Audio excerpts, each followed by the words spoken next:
Hello everybody, this is Mr. Alberto23.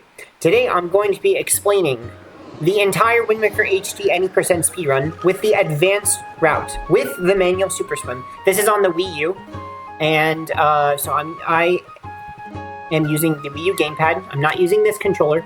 I'm using this controller, and this controller is also mandatory. You need the Pro Controller, and you make sure it has this logo, that it's first party, the Wii U logo, otherwise it's third party and it won't work. I'm using the hacker. I'm not going to be explaining how to get hacker tools, but that is something you can modify your Wii U to get hacker tools so it's easier to learn. I am using a European Wii U. Normally that means you can only play on Spanish because the North American Wii U's do not have access to Italian. Italian is the fastest language. It's not Japanese.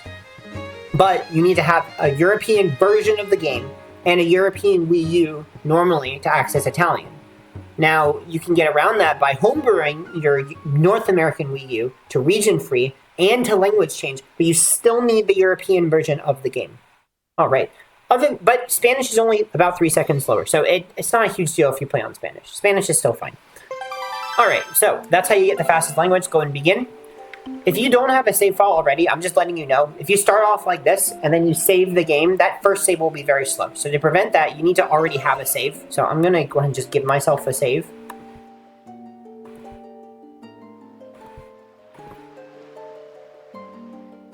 So if I go ahead and give myself a save, what you want to do every time you start a run is you want to delete a save file and then start in its place. And that will prevent that first save quit you do from being slow.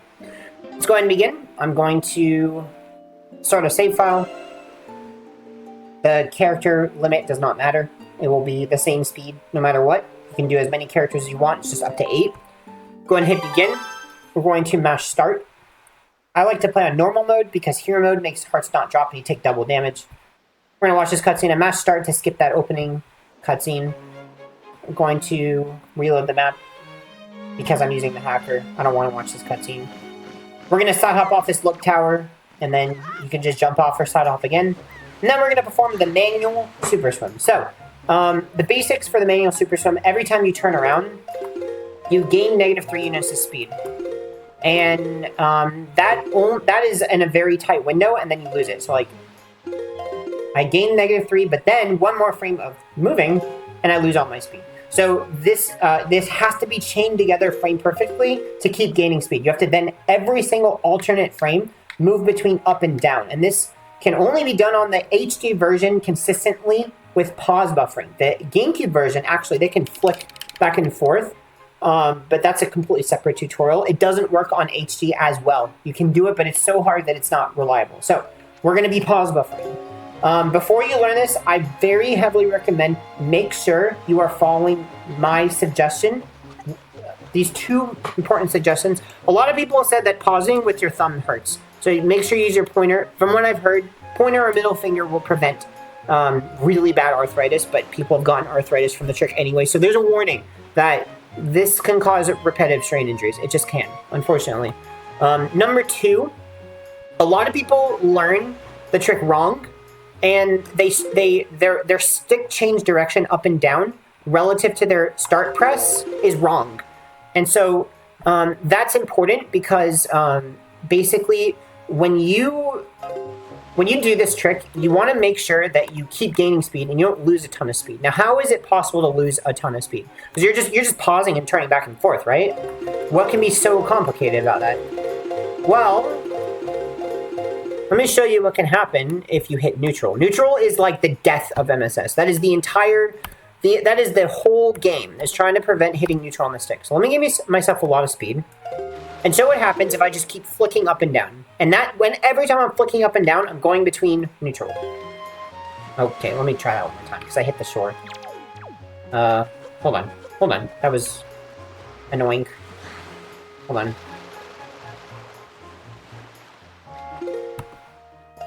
Alright, let's try this again.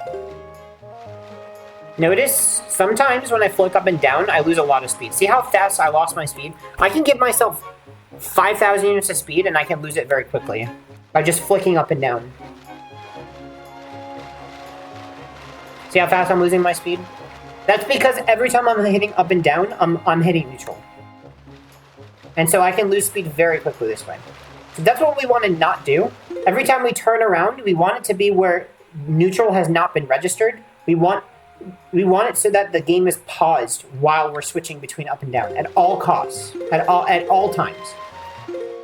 So how do you prevent that? Well, for one, when you're pause buffering, normally you're switching up and down in the pause menu anyway, so it doesn't matter. But if you accidentally early pause the game and you press start too early, the game will stay unpaused until you press start again. If you are then switching in that time, like this, and then you press start again. If you see that, you are doing the trick incorrectly. So if you see this, you're doing it incorrectly. When you get an early pause, you want it to look like this. Like that.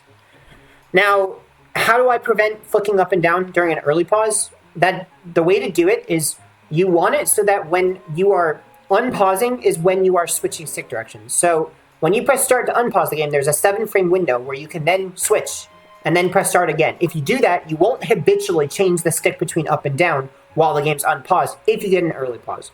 So anyway, the whole point of that was saying, make sure you follow this and don't just jump in and get bad muscle memory because you're going to have to fix it anyway. So, all right, let's begin. All right, with that out of the way, those warnings, come over here.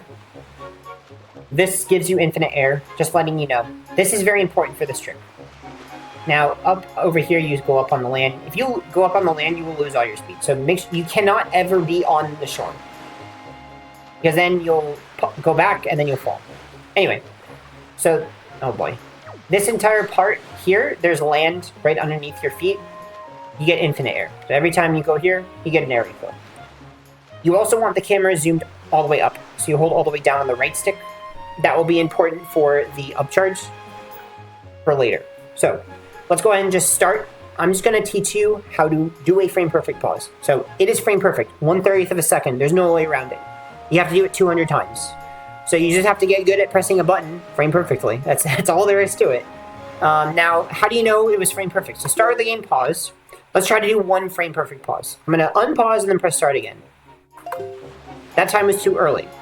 Okay, let's do it again. That was frame perfect. Now, how do I know? I looked at the rupee counter on the bottom right edge of the screen, and it stayed blurred. And that means I got a frame perfect pause because it stayed blurred. Now, if it flashes like that, you saw the rupee counter flash and then blur again. That means I got a 2-frame or more pause, but it's probably 2. Meaning 2 frames went by. If you get a 2-frame pause and you're switching between up and down, it will not lead to any net speed gain. Only frame perfect pauses will make Link gain speed.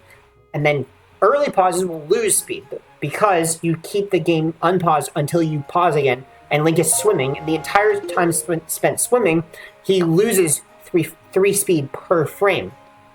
So early pauses are always the costliest. But then if you hit neutral on top of it, let me explain how neutral works. So let me give myself a bunch of speed. And so remember how I was flicking up and down? Every time you release the stick, so I'm holding on the stick, he's doing a swimming animation, right? When you release the stick, depending on where he was in this swimming animation of doing this, so at what frame he was at, he will lose a proportion of his speed. Anywhere between 0, as in he loses no speed, or a fraction, so it's exponential speed loss. A fraction of speed, I believe it's up to like 1/3 of his speed, something like that. I don't know the exact number. Let's do it a few times. So I'm going to just pause and then just hit neutral and see how much speed I lose. Oh boy, that was a lot of speed. So I went from 5,000 to 3,000. That was a really good example. You saw I lost 2,000 units of speed. So if I were to pause that back, think about how many times I have to pause, gaining just 3 to get 2,000 speed back. A lot. So that's why early pauses can be detrimental. They can be disastrous. But let me try it again. Oh, that was a lot. Let's try it again. That was a lot. That was still a lot. That was still a lot. Okay, sometimes, there we go, there's an example. I went from 844 to about 829. All the other ones were terrible. That was me alternating between neutral and not neutral. Neutral and down. You saw every time I just kept losing a ridiculous amount of speed. But then that one time, I went from 840 to 829, so I didn't actually lose that much speed that time, because Link was in a different part of his swimming animation where he doesn't lose as much speed. That's what I'm trying to say. It's kind of random, and you can't control what part of a swimming animation he's in, because you can't really see it, and you can't control, oh, I want an early pause now versus another time. All right, so with that out of the way, just worry about doing one pause at a time. Don't do anything on the stick. Just the right hand. Let me go back to. So we're trying to get frame perfect pauses. Get good enough where you can pretty reliably get frame perfect pauses, or you kind of feel like, okay, I get it. I understand the gist of getting a frame perfect pause. I'm getting a bunch of them. All right, so now we're going to add in the left stick. Once you feel comfortable, start by holding the direction Link is facing in. So he's facing down, so I'm going to start by holding down. I believe he's holding down. So I'm going to hold down. Okay, now I'm going to press start, and then remember in order to frame perfect pause, you have to press start 7 frames later, right? In that 7 frame window, between pressing start to unpause and then pressing start again to pause, you're going to switch. So it's going to be start, switch, start. And it has to be hit very fast. It's way faster than what I just said. So like this. And then keep holding that direction. Don't let go at all. Keep holding it. You're going to then switch again on another unpause, right? So like this. And then switch again. And then just get good at doing this frame perfectly. And if you get an early pause, you're going to have to react. And you're going to have to keep holding that direction and then react and press start one more time to pause the game. Let me try to show an example. Like that. See, I got an early pause, but then I reacted and pressed start one more time while not switching stick directions. Link just swam in one direction and didn't lose a lot of speed. Well, he lost a good bit of speed, but I didn't hit neutral. That's very important. And you can just keep doing this until you're good enough and indefinitely gain speed. Like this.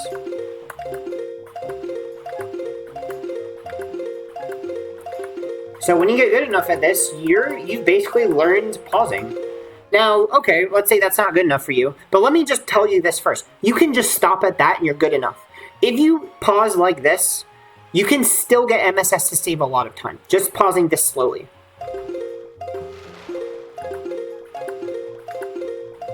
Now notice I'm doing very small motions. I'm not slamming the buttons. I'm not being aggressive. I'm being very relaxed. Not tense at all in my arm. All right, let's say that's not good enough for you and you want to pause faster, all right? Because a lot of people are like, I hate this, this is slow, I don't want to do this. Even though it will save you time, because MSS saves a ridiculous amount of time. How do you pause faster? Well, all you have to do is spend less time in the pause menu. So you can spend as little as 2 frames in the pause menu. Now 7 frame unpause lag will not change, but 2 frames in the pause menu is a very small amount of time. Let's start with showing what it looks like if you spend 7 frames in the unpause menu. And I can teach this with a metronome, actually. So set a metronome to about 250, 256. Or like 255. 255 is probably good. And all we're gonna do, I'm gonna take out my earbud so I don't hear the game audio. We're gonna just be pressing start on every beat. 255. Right? That's the start button. So you've already learned the start button.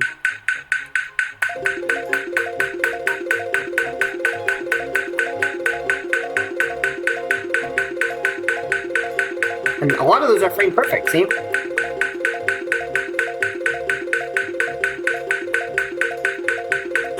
All right, so that's it. You've learned the left stick once you've gotten used to that. Now, here's the part that gets really difficult. Adding in the left stick is way harder than you may think. Because why? Because basically, how do I get back? Okay. Basically, the game audio is delayed. So when you start listening with game audio, your pause sound won't sound like the metronome. It'll be delayed, and it'll try to throw you off. And remember that stick timing is very important, because think about it. There's 2 different 7-frame windows. There's after unpausing and after pausing. Now, which one is correct? It's after unpausing that you switch. So you could do it this way. And it feels right. And then there's also this. See how one's inverted of the other? They're the same rhythm, but they're inverted. As in one's on the downbeat, one's on the offbeat, right? Which one's correct? Well, how do you know? It's the one that's after unpausing, but you know, let's say you're just doing it and you're pressing start a bunch of times, you're like, I don't know how to add it in. There is an audio cue that I found. So notice how when I'm pausing, listen to the sound effect of pausing. Like there's a bloop of pausing and a bloop of unpausing. Listen to this. Oh boy. There you go.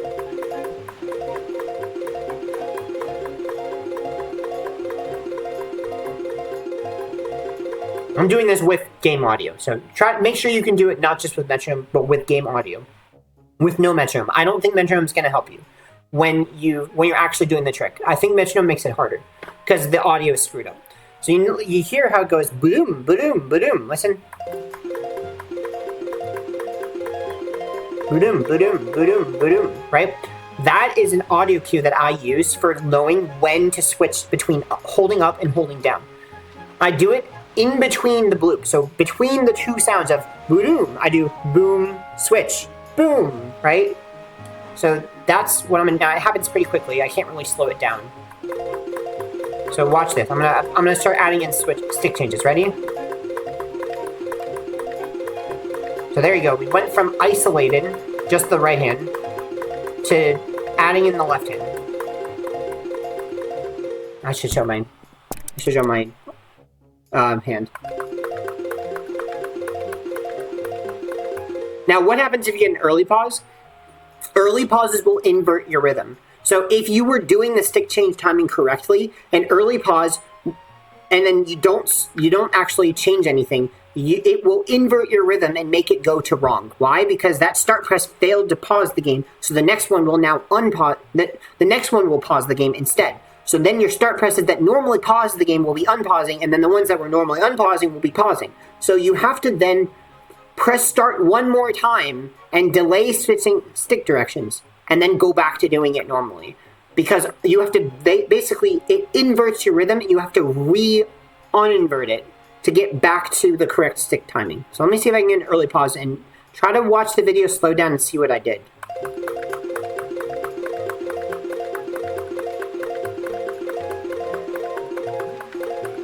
So there was one, there was another, there's another, there's another, and then so on. So go ahead and watch those back, slow down, see what I did. All right, so that's the slower pausing rhythm. Now, let's say you want to go faster. And now when we start going faster than this, we're really starting to risk RSIs a lot more. I'm going to set a metronome to 160. Remember, we're spending less time in the pause menu. We were just at an even rhythm where it's dun dun dun dun dun dun. Now we're going to do a gallop. That's the only way to go faster is galloping. So you can't just go dun dun dun dun dun dun dun dun dun. Won't work. Because remember, that 7-frame window of unpausing still has to hold true. Only way to do it is gallop. So I'm going to set a metronome to about 163. And I'm going to do a gallop rhythm on each beat, like this. Now, how do I learn that? Well, one way to think about it is a triple beat. Right? Subdivide 3 times, but only two of those beats are hitting start, right? Now imagine I had my left hand, like this. That completes the triplet, right? Well, it also helps you to think about the left stick as my left hand, right? Triple it, triple it, triple it, triple it, right? So you're switching stick directions on every third beat. You're pressing start on 1 and 2. You're switching on 3, right? So that's how you learn the stick rhythm. So I'm going to do this really fast. I'm going to show with a metronome.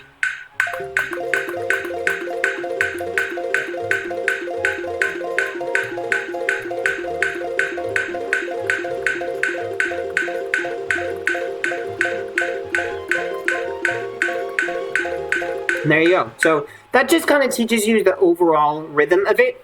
Now, I warn you that using a metronome will not make you pause frame perfectly. So turn the metronome off once you've got the rhythm and just listen to the game audio. Unfortunately, that's what I recommend. The metronome is not going to make you pause frame perfectly. All right. So now what happens if you get an early pause? Let me try to show you.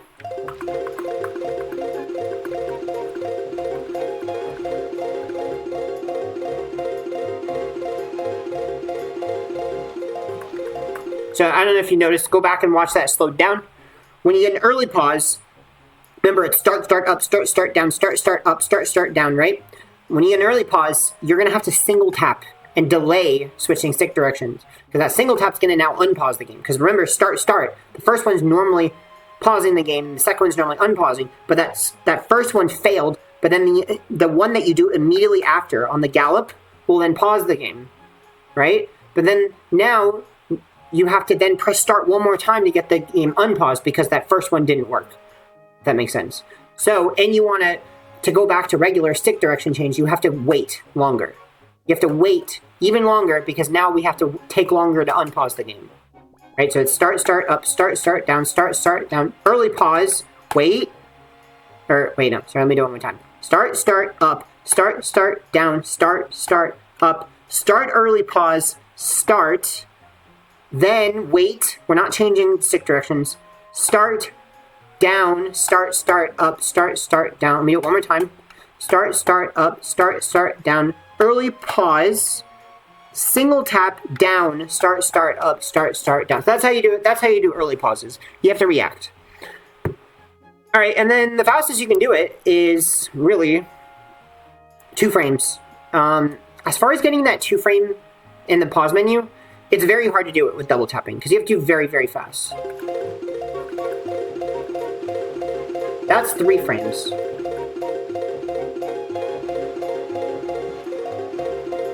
So even that is 3 frames on the pause menu. That's not even the fastest you can go. I can only do it the fastest if I'm doing B for unpause.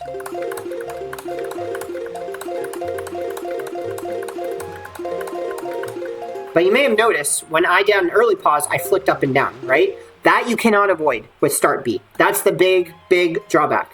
If you get an early pause, you are going to hit neutral every single time because that second B press, that B press after the start press cannot catch you and keep your game paused. You will be on pause for long enough that you will always flick up and down and you will always hit neutral. So that's the big drawback of doing start B, but the big draw for it is the big plus for it is that it is way less strainful on your hand. All right, so that's about it for the pausing. Now let's go ahead and turn this up. Let's go ahead and explain upcharge. So you don't have to pause all the way. We need about 1,800 units of speed for this trick. We're only going to be pausing to about 600. Now, actually, you can do it under 600. And what are all the things that are important for upcharge? For first of all, you absolutely need this air refill right here before upcharge. So that's one thing. You always need full air. So another thing, you also always need the camera to be all the way zoomed out. If it's zoomed in, it will not work. You need the camera zoomed out. Why? Because all of these 2 things I told you are making you upcharge at less speed.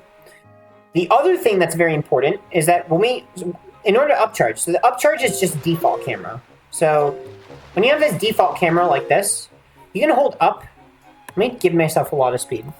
If you have enough speed and you're holding up, so like negative 1,000, just holding up will make you gain speed. That means you need to have enough speed where Link will travel behind the camera in 1 frame. So at lower speeds, it doesn't work. So if I try this at like negative 500, let me show you what it looks like. Doesn't work. See, it's not working. Let me try it negative 550. I'm going to show you it's also not going to work. Even though we're going to enter upcharge at this speed. We can enter upcharge at negative 550, but it's not going to work. Let me try negative 580. I'm pretty sure it's still not going to work. Okay, negative 580 looks like it worked. So, however, when you enter upcharge, that first bit, when you do this technique of the camera being all the way zoomed out and then 1 frame up in target, you can actually enter upcharge earlier because the camera will start more zoomed in than I showed at that point. Because when you're in like the camera has settled, it is farther away from Link. So that very beginning is very critical to get early upcharges. That very, very, very beginning to get very low speed. Like you can get it all the way down as low as like 510, but it's pretty risky. Now, why is it risky and why is it inconsistent? Even if you have the camera all the way zoomed out and you do it all correctly, I don't know what happened there. I think that was 2 frame. Anyway, you do it all correctly. You have to have the correct swimming animation. Like that time didn't work. Sometimes you can get it under 500 and sometimes you can't. And that is dependent on, remember that animation I showed you?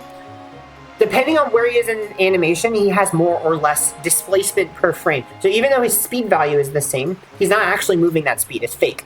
His speed value is fake. His swimming animation makes him travel less than that actual speed value.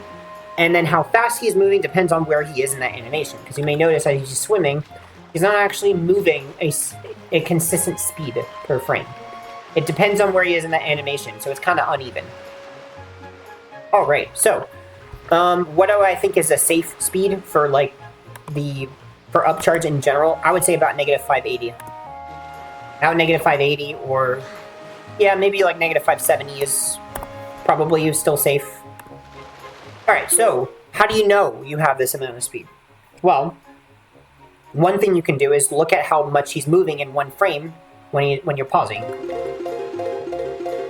Right? So you see, oh, he's moving further than here, or he's moving nothing, right? So you can just see his displacement on each pause. That's one way you can do it. But that's kind of just eyeballing it. And I'm going to be honest, I don't have a very good visual cue. There is one that I can show you, but it only happens at around negative 600. So it happens when you're overcharging. And that is on a 2-frame pause. You see here, the back of his head is starting to touch the bottom of the screen, or his wake. So not on this one. Not that one. Not that one. That. See how the wake on the bottom of him, that white wake behind him, is starting to touch the bottom of the screen? That means you have enough. That means you definitely have enough speed. But look, I have over 600, so I've overcharged a little bit. But that's a good visual cue, but it only works for 2-frame pauses. Remember, for 1-frame pauses, he's not moving as much in 1 frame. It's 1 frame of movement versus 2 frames of movement. So he's moving twice as far in 1 frame. All right, what's another cue I can use? When you reach this air refill, and remember, hold down ESS to get to the air refill, because that decreases how much speed he loses in 1 frame. Now we're going to hold up ESS, we're going to swim away, and just do it unpause, and then pause again. Like, don't do this. I don't recommend doing it this way. Instead, just do the entire thing unbuffered. Like this. Now you can actually see how fast he's moving. And because I saw how fast he's moving, I kind of have an idea of how much speed he has. Versus if he had lower speed, he would have traveled this distance slower. I'm like, oh, it looks like he's doing a pretty good job of moving pretty fast. Okay, that means we're good. If not, I'll just pause more. Okay, so let's say you're here, you're ready. What you want to do is make sure that before you do up and target, make sure he's facing this way. And make sure you've done down, a frame of down first. Now we're going to try to do 1 frame of up and target. If you get the frame correctly, like this, you just unpause and hold up. If you get this frame, you have to then hold 1 frame of down and try to do it 1 frame. And then you can back it up and try to hold up. But this makes it so you require more speed to enter upcharge, but it should still work at 600. Alright, so let's say we are, we're good, and we've entered upcharge. What you want to do is you want to try to hold perfect up. And that very first bit of upcharge is the most important, especially at low speed upcharges. If you're trying to upcharge under 600, you need a pretty good up angle. And for that very first bit, how do you know you have a good up angle? Well, if Link is facing to the left like this, your angle's too far left. He's facing to the right, it's too far right. You can also look at how fast the camera's spinning around. So like, look, the camera's spinning around. See how it's moving to the left? That means my up angle's too far to the right. If it's spinning around this way, my up angle's too far to the left. But if the camera's just not spinning at all, let me try to show an example of perfect up. It literally stays perfectly still, like this. This is literally like float value perfect up. See how he's literally just going exactly perfect up and down? So this is exact perfect up. Literally the camera's not turning at all. Very hard to do. Extremely hard to do. It's very, very hard. Alright. What happens if you try to enter upcharge and your speed's too low and it doesn't work? So let me try to show an example of backing it up. Try to, maybe this will fail. Alright, this one worked. Let me just set my speed to lower. Let's do negative 550. I don't think it'll work now. Alright, so it didn't work. So as soon as you see it doesn't work, bail. Immediately bail. If he's not popping in very quickly and he's really slow to pop in, bail. Hold down on the right stick. Hold like ESS or down on the left stick. Pause 1 frame. Now go back to pausing up and down. And just gain, I don't know, 30 units of speed.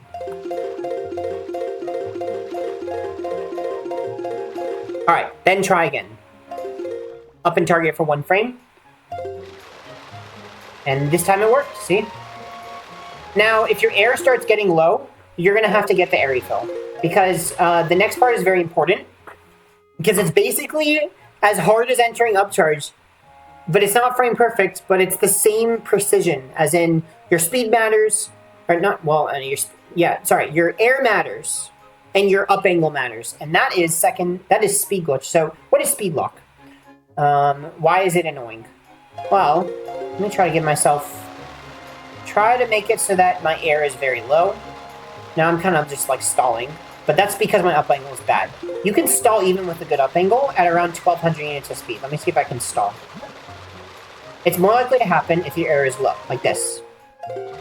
See? So I'm holding a good up angle, but he's either spinning around, or you see the back of his head. So see, he's just stalling. He goes behind the camera, right? So he goes behind the camera on this frame, but then he takes 2 frames to go behind the camera, so then he loses speed, then he gains speed, then he loses, then he gains, then he loses. He's alternating between losing and gaining 3 units of speed. Alright, so how do you try to break out of this? And this bad usually happens at 1200 units of speed. What you're going to do is press down for 1 frame, and then try again. If your air is this low, unfortunately, you're just going to have to get the air refill. Like, there's no way around it. Now he'll come out of it. Why is that? Because remember... Oh wait, actually, this is a good example. He's still not popping out. Let's try again. That time he popped out. I did another frame of down. You can just keep trying it. But his air being higher makes him more likely to get out. That's why, if you don't pop into upcharge immediately, your air is going to be too low, and then this is going to get messed up, and you're probably going to have to get an air refill. And then you'll get out of it. So that's the speed lock. Now, there's going to be a second speed lock, but you basically always get out of it, and that happens at 2000 units of speed, like this. Now, this is annoying. This one we want to avoid. We want to actually get the air refill and swim to Dragon Roost before we reach 2000 units of speed. Why? Because you may have noticed, let me try to show this again. I move a lot when I hit this speed. When I hit around 2000 units of speed, Link moves. Look how far he moves. If you're upcharging closer enough to the shore, which I don't usually upcharge around here. If you're upcharging like right here, you're probably going to hit the shore.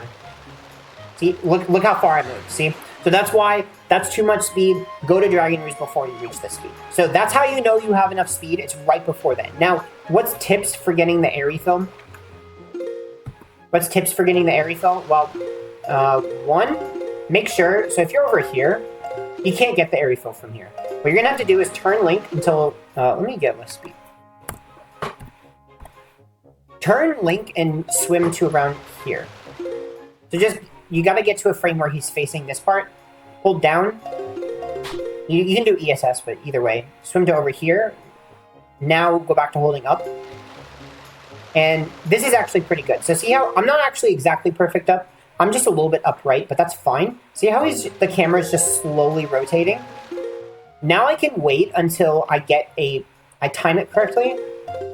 Where I get one of these angles where he's exactly perfectly facing the air refill, like this. See, because the camera's slowly rotating, so all I have to do is just time it until during that slow rotation, I'm facing the air refill. Now, you can swim down, you can do down ESS. I like just doing down, steer him towards the air refill. We've reached it, and then now we're good. We can go to Dragon Roost. Let me go ahead and store my position, and then we're gonna keep redoing this. So here you want to hold down ESS on the left stick, and then just turn the camera to the right, and then keep holding down ESS. And pretty much it's just a straight shot after you. But you don't really have to turn. See? Mostly a straight shot, but you have to go to the right of this second reef, and you'll reach Dragoners. One thing to be very careful of... One thing to be very, very careful of is... there's two reefs here. There's one on the left, which is this one, and then there's a second reef to the right. If you go this way, if you kind of go too far to the left, so if you go to the... There's this sub right here. If you go to the left of that second reef, it's actually not even a straight shot. You want to go to the right of the reef. Just make sure you remember there's a sub right here. And you want to go to the right of it. So let me just show this one more time.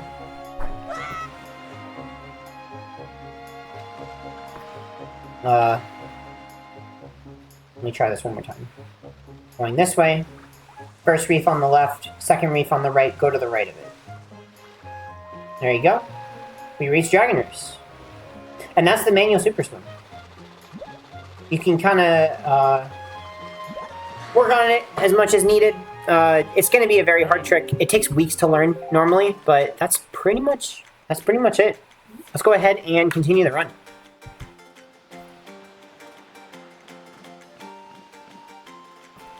This part, I'm holding B and mashing A just for these first few text boxes. You're going to have to memorize. There are text boxes throughout the run that are quick text. You're going to just have to see... You're going to have to watch a run to really get an idea of which ones are and which ones aren't. But some you mash A and B, some you just hold B and mash A, like that one right there. We're going to play the song. We're going to play the second song. Hold ZR to crouch right after playing this song, right now. Hold ZR. That saves a little bit of time when getting the Wind Waker. And let's keep going. We're going to do rock skip, so we're going to skip bombing all these boulders. We're going to come straight over here. We're going to come over here, we're going to face a little bit to the right, side hop onto this rock, press A, up and A at the same time to roll jump off. We're going to come over here, and it's kind of annoying, but you want to roll off to the right side of this rock, like this. Grab this ledge. You just want Link to kind of brush up against the rock.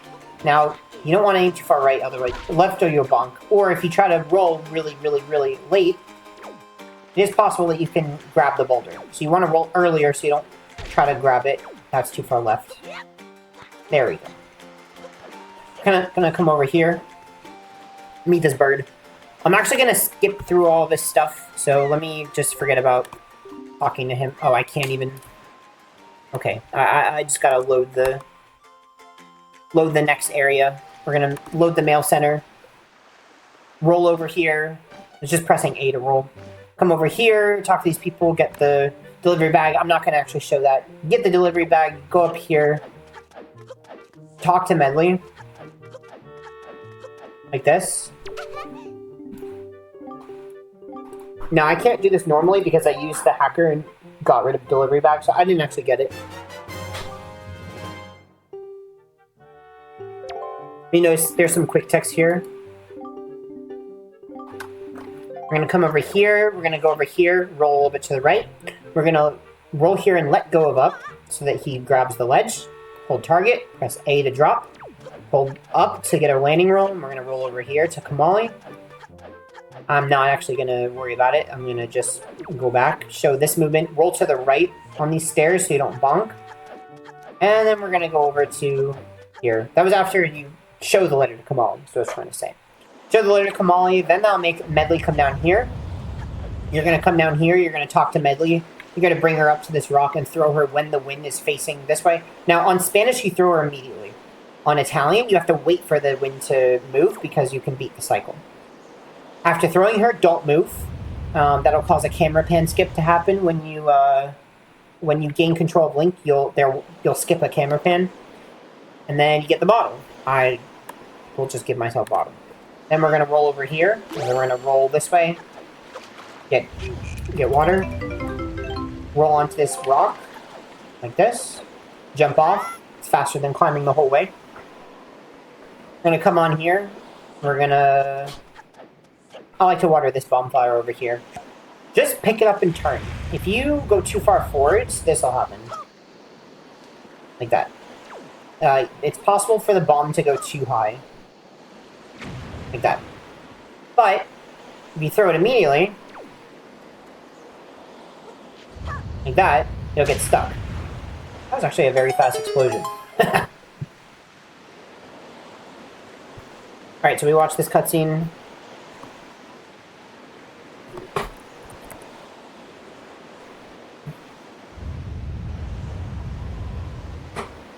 We're gonna come over here. It's actually impossible to come over here before the cutscene. He'll just walk back. Come over here, swim across. I'm gonna use cheats. Come over here. Take this bomb. Throw it here. Now we can do a bomb boost if you want. Pick this up. Turn around. Wait till right before the third flash. Like this. And then just keep holding up. One way you can do it. Or just pick it up. Do a wide turn. And then throw it. Just make sure you come around wide to the right. Alright, now here you can't really roll all the way up this, you'll bonk. Like that. So I really only roll when I reach here, I roll to the right, and then I roll again. So I don't roll the whole way. Alright. Driving news cavern. We're gonna kind of fly through this. There's not really much to this cavern. It's just a lot of movement. Pull this once, pick up this pot, come over here, side hop, bunch of times, throw it. There's more if you miss, there's more pots in the room. Pick this up, go over here, jump off to the left, light it, throw it, roll. Alright, get the small key.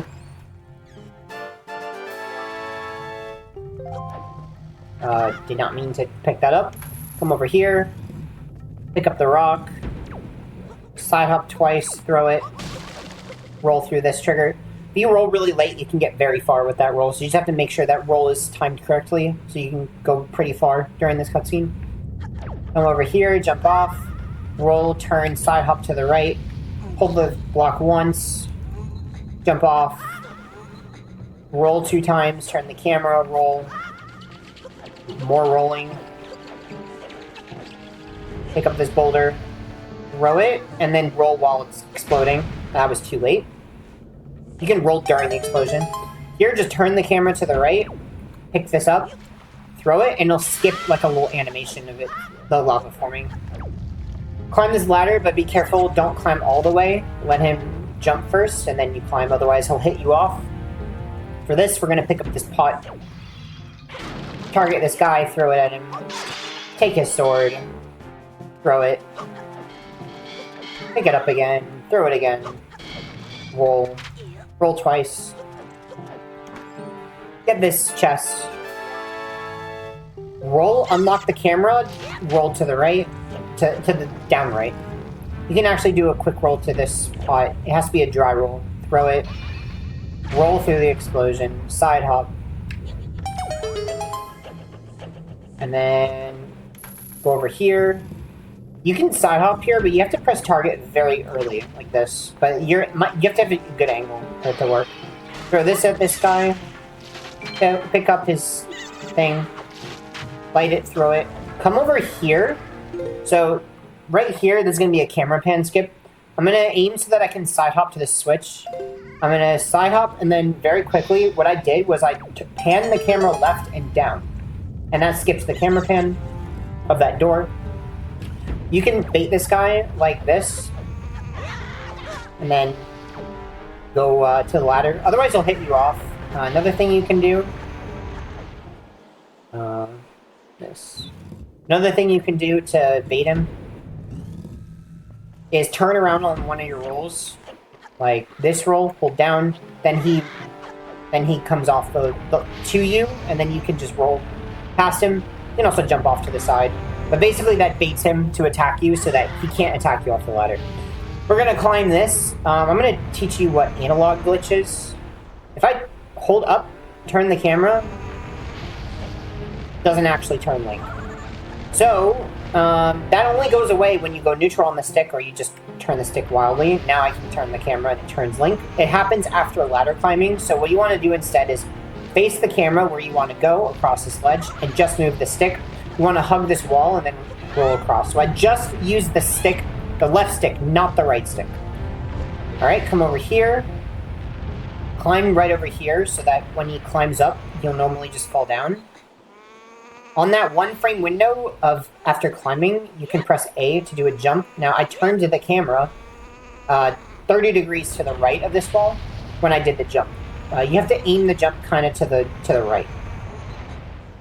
I keep missing. Wow, I'm really failing. There we go, like that.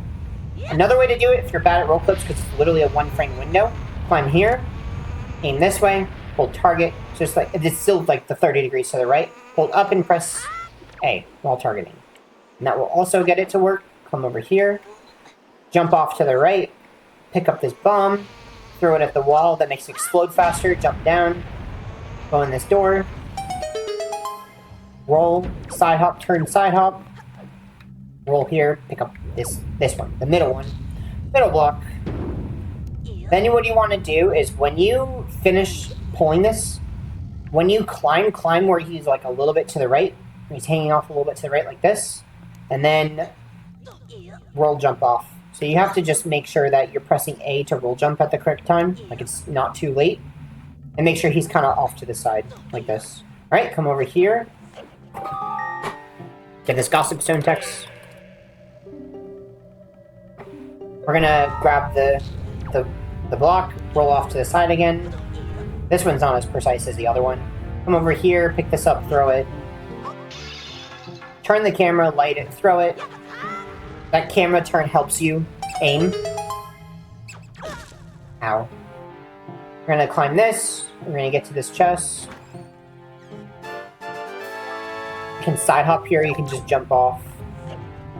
We're gonna roll jump off again, but see, look, it's way less precise than that blocks at the beginning. Come over here, roll over these. This one bonks, unfortunately, so what you can do is just run up it, or you can just go like this, just roll at angles. Come over here, turn the camera, get you have to go behind him and get the key, and then you can, now the camera's turned, you can just roll to the door. Pick up a little pot, throw it at the big pot. Get a stick, light it. Light this. Come over here, light these, throw it, side hop. Alright, then we're gonna roll across here. Now we've got a battle we have to complete in this room. We're gonna pick up the chair. We're gonna throw it at this bokoblin. I like to do it from this side. So throw it at him, pick up his sword, beat him. Just spin attack on the second one, so it's slash spin, or you can double hit this slash. Okay, I did not mean to do that. Slash this one right here. Come over here. Let go of it. Jump. Sorry. So I pressed R. I pressed ZR to let go of it pretty early, and then I rolled at the wall. And then I roll away, come back, pick up the sword. And it's still 2 hits and a spin. I just want to show you, well, first there's a camera pan skip. You want to aim the camera towards the door, towards that door while you're climbing this ladder. So you climb, spin the camera while holding up, and just aim at that. I want to show you this wall is weird. This part you can't bonk.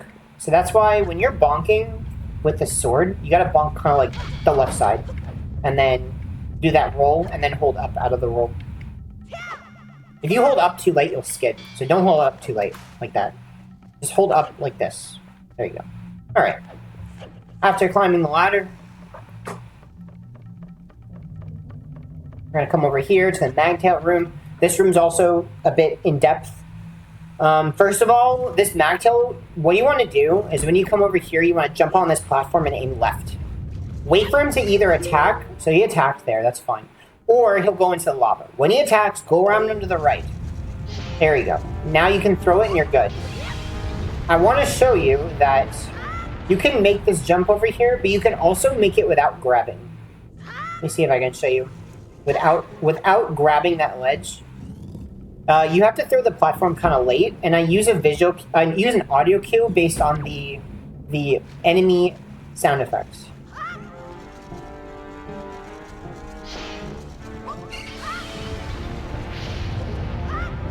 Okay, I still missed it, but That's basically, you have to throw it very late.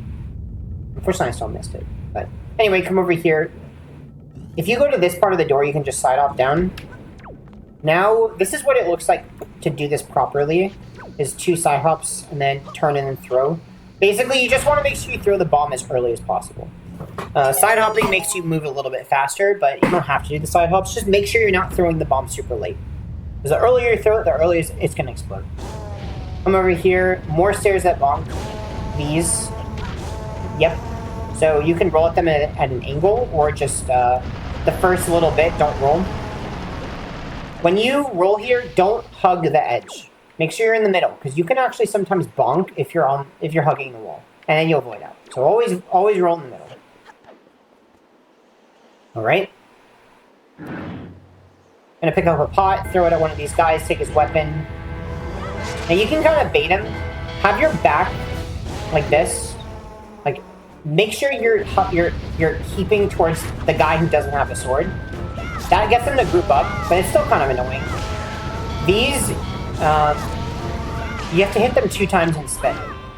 The one that you didn't hit the pot at, you have to hit 3 times. Now for this guy, you can double hit him a few times. So the first one, you just mash A to hit him. Run in, aim to the left. You can double hit, and then that time I missed, so I'm just gonna spin attack. You can double hit twice, so it's basically single hit and then 2 double hits. Say kill the moblin. All right, now we're gonna talk to Medley and get the grapple. And now is time for the craziness. If you still have your trusty handy dandy Pro Controller, it's faster to learn this next part with Pro Controller. You can learn it with Gamepad too. The thing is, Pro Controller doesn't have gyro aiming, so that's one of the big pluses of Gamepad. So anyway, once we have gotten here, we're going to save and quit. And we're going to start item sliding. Equip the grapple, save and quit. We're going to go back to outset because we didn't trigger any save flags. So the game still thinks we're in the intro. So save the game, hit no to not continue. Go back to the title screen. Now I've got my Pro Controller. It's faster to switch controllers during the title screen. All right, so item sliding. So how do you item slide? You pull out the grapple. You hold up. You pause. You hold slightly down. And you go. Press A to cancel if you miss, but basically the optimal way to do this movement is you convert to positive. So you item slide, you hold slightly down, and you hold up, and you can jump over here. You can land right here, and then you can turn, and then you can do another item slide. Now from here, we're going to do an item slide super swim off of outset. So we're going to hold up, hold slightly down, and then we're going to gain speed until we reach super swim speed. Now, I don't have a Q. It's about 10,000 units of speed, but I don't actually have a good Q. It's kind of feel. So I kind of just time it. Now, keep in mind, so this is, 17,000? But when I enter the water, it should be fine. Yeah. 13,000 is still a lot, but I think it should still be fine. What am I trying to say here? How fast you gain speed is sort of ESS dependent. So, let's say you have a bad down angle and it's, very far. You're going to gain speed a lot slower, though there I didn't even gain speed at all. So there, look, I gained speed very slowly because I was holding very far down. If you're holding neutral, you just don't gain any speed. So remember, you have to just hold in that correct angle. Item slides kind of take time to learn. Also, remember, you have to be moving before, 14.4. So if I just move a little bit, actually, even then I got 14.4. Just make sure you're moving before you do the item slide. Okay. Or you can kind of just charge the side here, and then you hit ZL when you have enough speed. That makes it so that you stop charging speed, and then you can control Link without crashing the game, because if you just keep going, you're just going to clip and crash the game. So, alright, we have enough speed. Charge. Also, another thing to remember, for the controls, they're inverted. So, because we have negative speed, controls are inverted. So, if I want to control Link, it's kind of difficult, but I'm holding, if I hold down, he goes up. If I hold down left, he'll go up right. If I hold down right, he'll go up left. So the controls take a lot of getting used to. Like here, if I want to item slide to the corner, I'm holding right while the camera is turned to the right. See? Turn the camera to the right, I'm going to hold right ESS to go left. Because negative speed. Controls are inverted. Okay, let's say you have enough speed. You want to kind of enter the water, not super slowly, but kind of like this speed. And the goal, let me see if I can reload the map. The goal is to get it so that you can do the swim where you go under this ladder, or under this bridge. Let me try to show what it looks like. Like this. So see how what I'm doing is, he'll enter the water, he has an enter the water animation, which takes a little bit of time, and then you're holding down ESS, and the camera's turned, so you can actually aim under this bridge. Keys for this, one is that you want to get a camera turnaround, which I'm holding target and pressing the C stick. I only do that after he enters the water, so if you try to do it on the land, the camera will change again, see? You have to do it while after he's in the water. You can do the ZL and then hold target. Oh, sorry, while holding ZL, you tap the C stick to turn the camera. You also have to make sure you don't enter the water too fast, or else this will happen. Actually, that was still fine. You'll actually just go off the back of the island. Too slow, and it'll be very difficult to get a good angle from here. Because look, you'll hit this lip of the ground. So you want to make sure you've really entered to like here, which means you have to enter at the correct rate. That makes sense. Alright, so let's say you've reached here. We're going to super swim. I'm holding down ESS, and then here we go. Make sure to avoid grapefish. There's a cutscene here. Right here is a cutscene. If I hit this island, it will lose a lot of time. And you'll really just want to home quit. If you hit this. Like, hit this island, very bad. So let me just soft reset. You don't want to hit that. Now, what island am I aiming for? I'm aiming for Northern Ferret Island for this. And I want to hit the submarine, which is in the northwest quadrant. So Northern Ferry is really the most north edge of the ocean. You kind of just have to use a map and look for Northern Ferry, and you kind of just draw a map. Basically, I see this island here, which is Spectacle, and then behind it is Northern Ferry. And then I want to go left of it, and then kind of just stall in place by going up and down. Now, another way to lose speed, to kill speed, is just keep tapping down. But I like holding ESS because it makes you lose speed less. So I kind of keep tapping down ESS. Wait for the thing to spawn. Yep, see, there it is. And then hit the submarine. And then here you can... The fastest way to kill your speed is to just press C-stick like this. Like, hold down on the C-stick, press it in. And then as soon as you press it in, press target like this. That'll kill your speed. Or you can roll, but that's slower, or you can pull Wind Waker. But I don't prefer pulling Wind Waker. Alright, so once you've found the sub, I'm gonna go ahead and enter. We're gonna side hop down. Gonna get caught by these mob ones. Make sure you hold down on the left stick during this cutscene. I'll show you what happens if you don't. Notice how much longer it takes him to get up versus this. See, he gets up faster if you hold down. Alright, we're going to climb this. Can't roll here, because you'll just get this text. Instead, we just have to walk off. Jump off to the right, because this pot is a little bit... See how it's a little bit more off to the left? We're going to just crawl, and that, like, while you aim left, it pushes the pot. We're going to go around here. We're going to escape the jail cell. Now we're going to come down here. You can pull grapple. That makes you pull it 4 frames faster if you want to pull it like this versus pulling it like this. It takes 4 frames longer. Aim. So you see this wall right here? There's this line and there's this line. You want to aim immediately in the middle of those two, and that will give you the right angle for this hop. So you're going to gain some speed and you're going to press ZL. Get enough speed. Press target. You'll aim right at this door. Aim too far left. You'll go way over here. Too far right and. Let me try this again. That was not what I wanted to do. Let's go back out here. Okay. Store my position. No, not soft reset. Okay, let's try this again. I accidentally hit soft reset. I did not mean to do that. No, not that. Jail.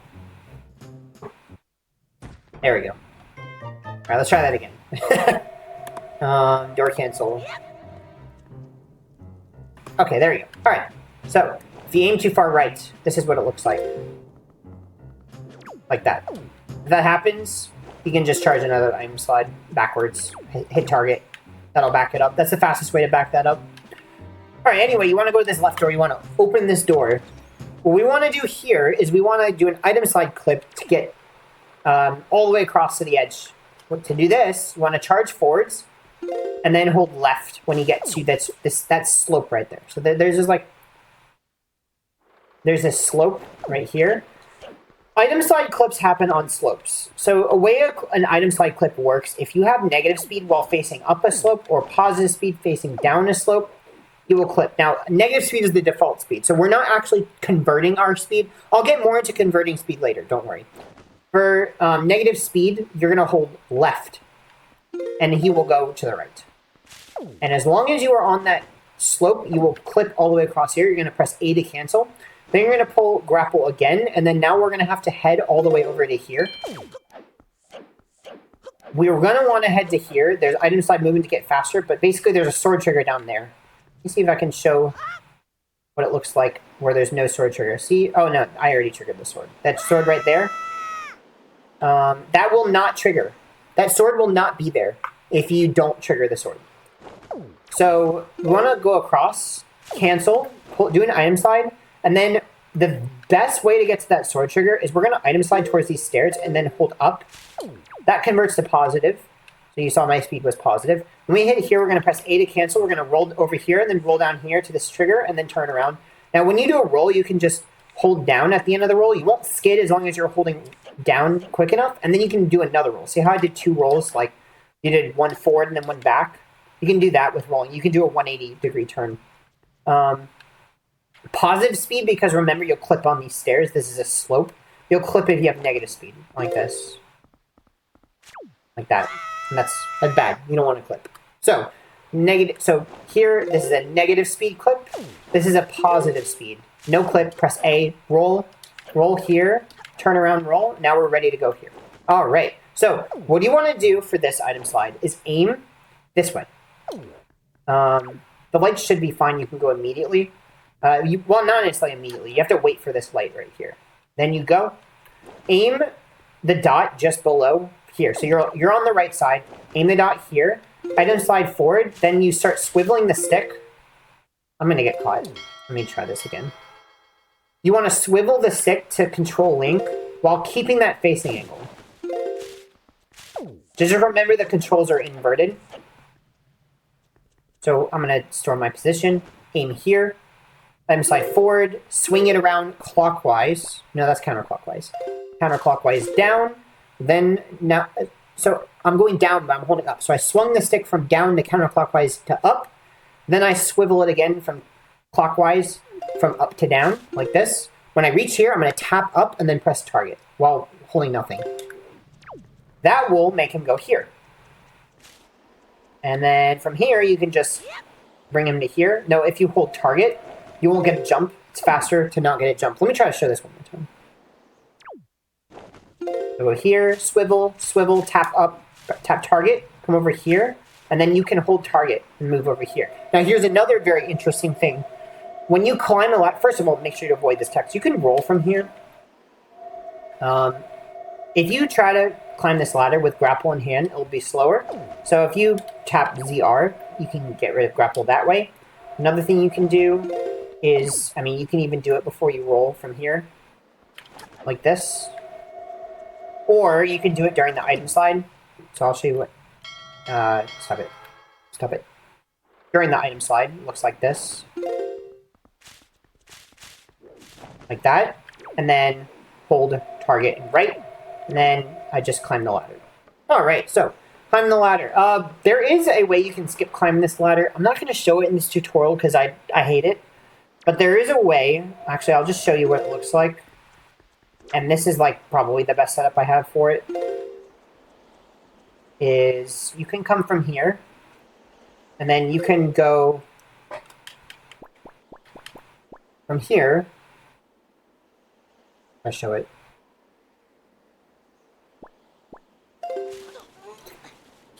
Like that.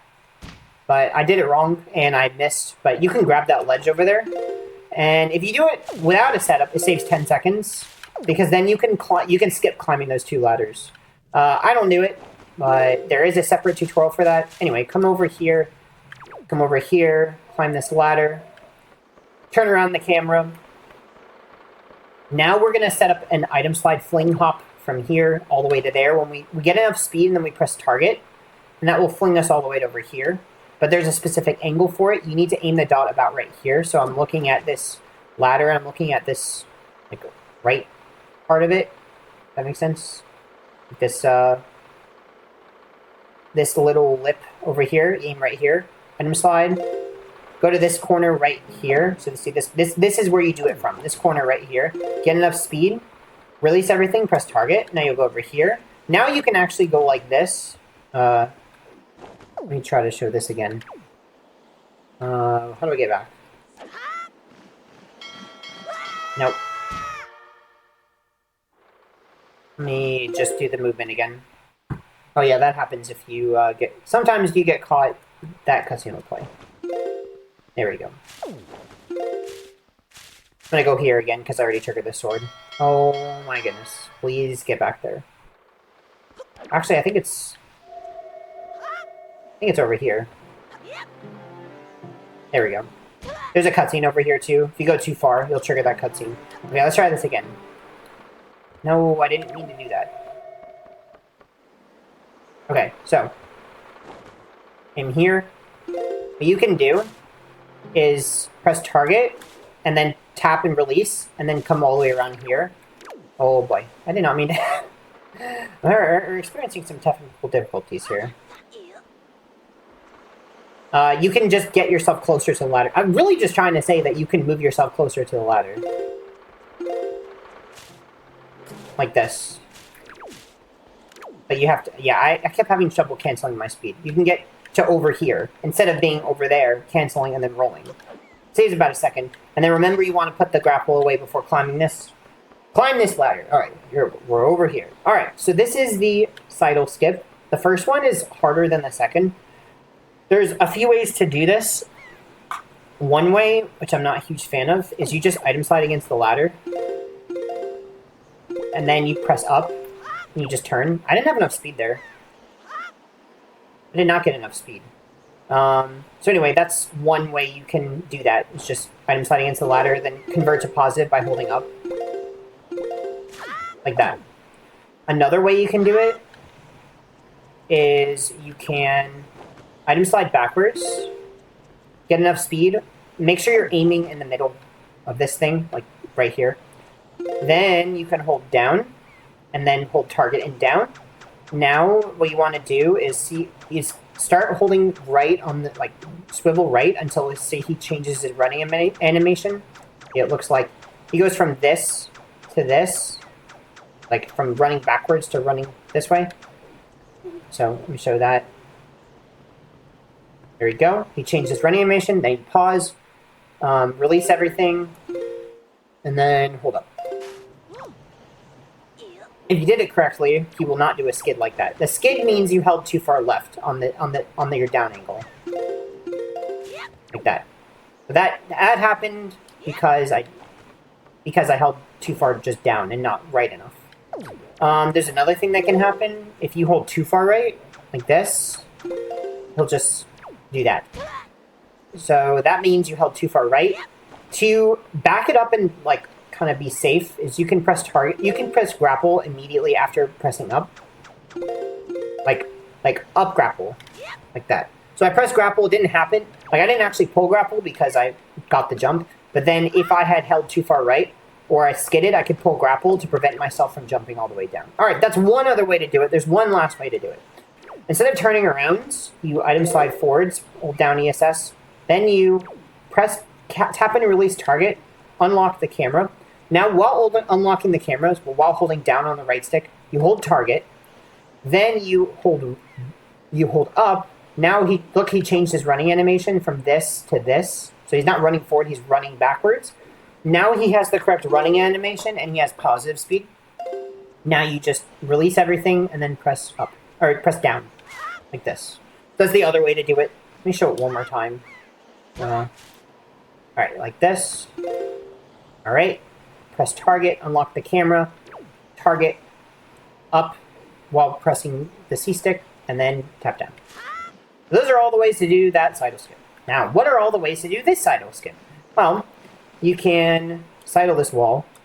That gives you an angle where you can do a positive speed item slide. So positive speed would be item slide backwards while holding up ESS, then tap down, then tap the right, then tap ZL, and you go across. Another way to do it is you can target the wall, but it's inconsistent. Targeting a wall, the way you do it, is you aim, you just put Link at the wall, make sure he's not moving. You don't actually have to double tap it. You can just tap it once. But sometimes it doesn't work. That's because some positions of the wall, you can't target. If that happens, just move Link, try again. It's just inconsistent. To tell that you targeted, make sure you aim a harsh angle to the wall. And you can very clearly see you targeted it. Hold up, down ESS, while unpause, and then make sure you stay on the wall, and then release everything, tap target. I did not mean to trigger that. Alright. Now, last way to do it, and this is the fastest way, is setupless. The setup is really the red dot. You can aim the red dot at, like, the left edge of this flag. Item slide backwards, tap down, release everything, tap target. Now, what I like to do to kill my speed from there is I like to do a roll, because I have positive speed. Roll here, be very careful. We're going to go ahead and skip this fight trigger, because if you just run forward, you're gonna trigger the fight. Reload the room. But if you grapple him, you can skip triggering the fight. However, if you just try to do it in first person, it doesn't work too well. See? It keeps missing. But if you hold target, you'll throw it at a better angle. Like that. And get a rupee. Alright, so once we've done that, you can roll, side hop over the sword trigger, and you can fight him if you want, but there's a door clip that will save a lot of time using pause storage, and we'll skip the FF1 cutscene. So let's go ahead and do that. We're going to item slide around here to this corner, get it to the corner, get an angle. The angle that I'm getting is... I like to item slide backwards with negative speed to kind of get this angle, so he's like bobbing up and down. Basically, I'm aiming Link just to the right of this dark line, like this. I'm aiming the dot here. And for this, I want to item slide backwards. So hold down, pause, hold slightly up. And then I want to, after I gain about 50 units of speed, I want to start holding down to gain very early to get positive speed. Now, if you do it too early, you lose all your speed. Let me see if I can show you.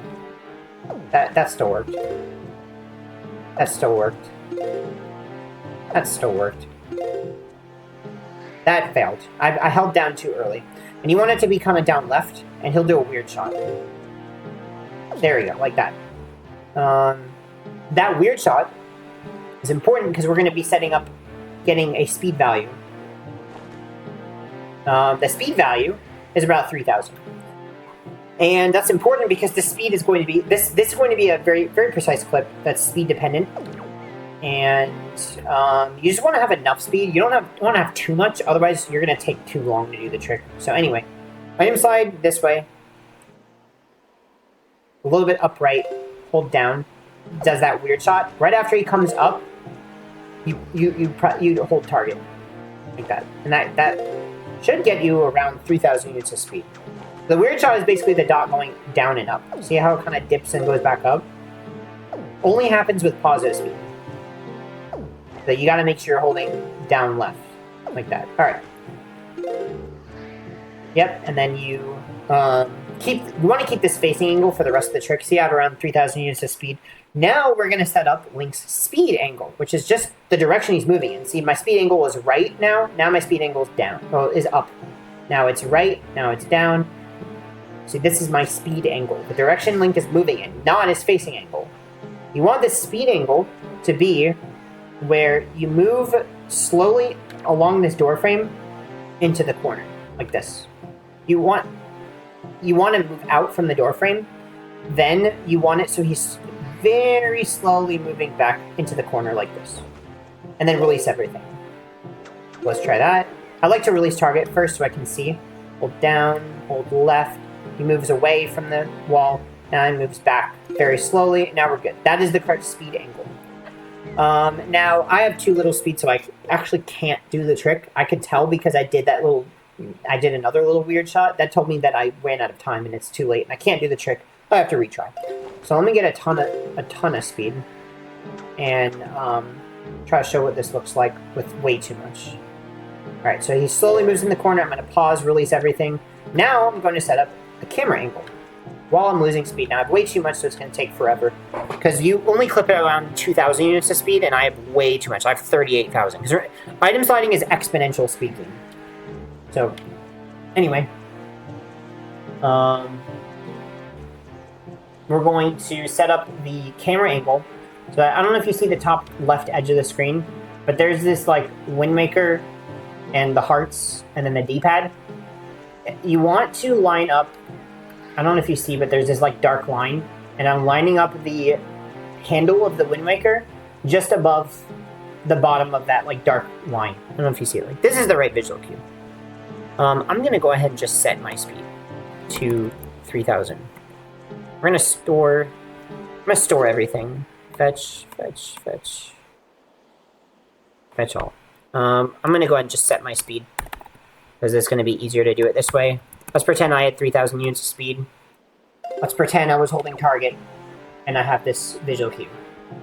So you saw there, Link dipped twice. Link dipping twice tells you you are ready to do the trick. You are ready to get the clip. Because basically what we're going to do is we're going to turn Link, and when he turns, he's going to clip. So that double dip, let me show you one more time. Ready?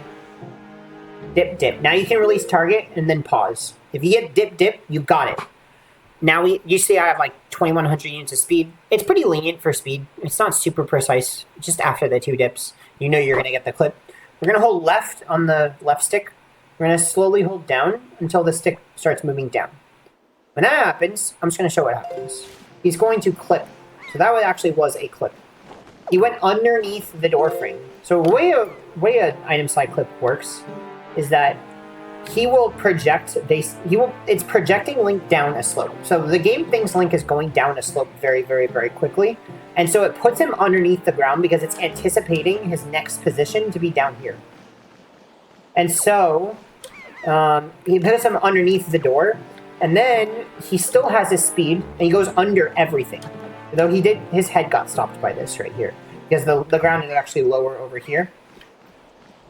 When he clips, you need to input a roll to get him to kill his speed and roll and jump into the door frame. Otherwise, you're going to end up over here. So if you try to roll, and that's what we're going to do. Let me try to do this again. Set position. Come on. Set everything again. Set this up again. Alright. So when you do this, you're going to try to do a frame perfect roll. Otherwise, he's going to go over here, is what I was trying to say. That roll has to be about 3 frames after unpausing. So let me try to go back. Set angle, no, go back. Set angle, set spingle, set position. There we go. Angle, speed. There we go. Alright. Alright, so until the cursor moves. There we go. I'm going to unpause and press A, and I want to press B immediately after. So there I pressed it late. So I went here, that means I pressed A late. Let's go here again. Set speed angle, set speed. Let's try this again. There I pressed A early. I got a roll in place, so it was before he turned enough to clip. Alright.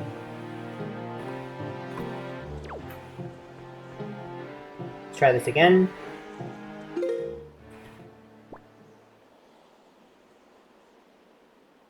Okay, that time the analog stick failed to move the cursor. Actually, well, no, I'm in the bottom edge of the screen, that's why. Alright, let's try it again. That was correct. So, as you saw here, he ended up in the door frame. This is the FF1 door clip, so we have completed the trick. Another thing I want to show, like troubleshooting for this. This is like a little bit of troubleshooting. So when you're holding that down angle relative to that camera angle, so like this, remember this camera angle that I set up where I'm setting it up like this? If you aim too far left, it's going to fail. If you aim too far right, it's going to fail. Basically what happens is when Link turns, his speed angle goes in a direction that is hopefully about right here. However, if you're messing up your camera angle or your stick position, right, when you're holding down left, it will change what part of the stairs he's projecting to, which changes how far he clips down. So if you're over here, he'll try to clip down pretty far. If you're over here, he'll try to clip down very shallow, and actually he'll just clip in place, and he won't actually go under the door, because here is not low enough. So that's why those setups of the camera angle and the stick angle really matter a lot. Another thing that's very annoying is that if your stick angle is too steep, so like let's say you've got your camera angle like way over here. So let me try to show that. Set speed, set angle, set speed angle, set speed. I'm gonna put this way too far left. And then now I'm gonna try to do the trick. Oh my goodness. So that time the analog stick did not move the cursor. So we try again. You may have noticed there, I don't know if you can tell, but so this is where I projected to. I projected to here. It actually took me 4 frames instead of 3. So basically the reason you don't want that to be too far left is yes, you do clip, but you clip in more frames, which makes it fail. So let's go ahead and call it for the door clip tutorial. I'll just show it one more time. Aim here, item slide, weird shot, get your speed, move here, slowly back this way. That is too little speed. See how I didn't double dip, I just kind of dipped once? I could tell my speed was too low, so I have to retry it. Alright, try again with the camera angle. Wait for double dip while holding target. At any point now. There we go. Alright, stick angle. Nope, try again. Nope, try again. There we go. Alright, there we go. Now we're in the door. Now what we want to do is turn Link around, see up, be very careful not to get out of the door frame. This is very precise. I'm gonna go over this wall right here. Go flush up against the wall while Link is aiming left, tap target. That time he did target the wall. Remember, sometimes he doesn't. There's an example if he doesn't. So this is a position where he can't target the wall. FF walls are dumb. If that happens, move Link a little bit. But make sure, yeah, so now now I'm out from the edge of the wall. Like over here. So you gotta go back. It's really annoying. That time won't target, that time didn't work, that time worked. See how the camera snapped? When that happens, you want to side hop to the right. Now we're setting up a pause storage, which is going to be used to skip this cutscene. What we're going to do is we're going to end up opening the option menu, this option menu, on the same frame as triggering the loading zone. To do that is frame perfect. You can either do 1, 2, 3, 4 neutral slashes. Make sure they're not buffered. So like buffered is like this. These are buffered slashes. You're pressing them as early as possible. That's a buffered. You want to wait until he finishes his sword slash animation for all of them. For 4, and then 1 more that's just pressing nothing. So like, just neutral, not holding any stick direction. Just B. 1, 2, 3, 4, and then 1 more. And then we're going to, from here, it would be pause storage. I'm going to show one other way to get this. One other way to get to that position where you're holding a spin attack. Sure. Dude, get back there. Okay, there we go. Let me store this. Oh, I targeted him. That's very annoying. That's very annoying. There we go. From here, we can side hop to the right. Oh, I forgot to mention. You jump slash for FF1 door clip. The reason you press B after A is so that you don't jump out of the door. That's why you do a jump slash. Alright, so anyway, this position. Side hop. You can also do... you need to already have sword in hand for that to work. There we go. You can do 2 buff... Like one vertical slash and 1 buffered, so you just press it early. Like BB. That's 2, and then 2... Like 1, and then 2 just holding nothing for B. Those are the 2 ways you can get into position. Now what we're going to do... let me show my gamepad. we're going to hold the option button, and then we're going to press home. And then release everything, press home again. And then this is pause storage. So if you did this correctly, it'll open this menu, and then it'll open the menu, and you will get pause storage. Now, if I press B, uh-oh, it's gone. So you have to make sure that you don't press B, because there you go, it's gone. Now, let me go ahead and just kind of explain this. Let me go back to where I was.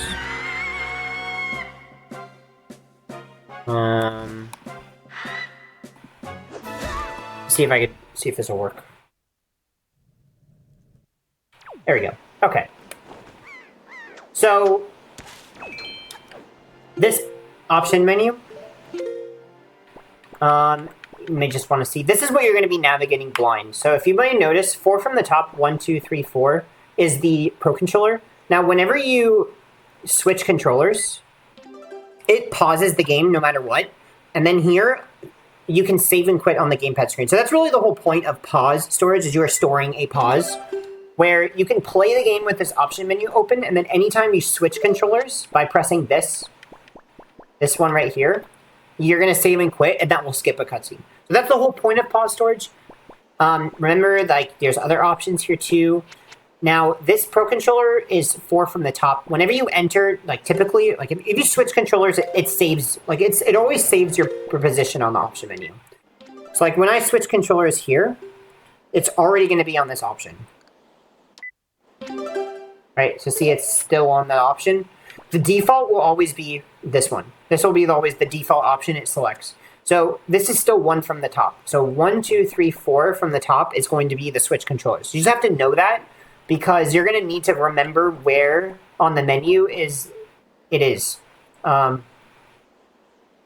Anyway, let's go ahead and I'm going to trigger this cutscene. See if I can... I'm going to trigger this cutscene, but I'm going to show what part of the cutscene you want to save warp during. Let me see if I can find it.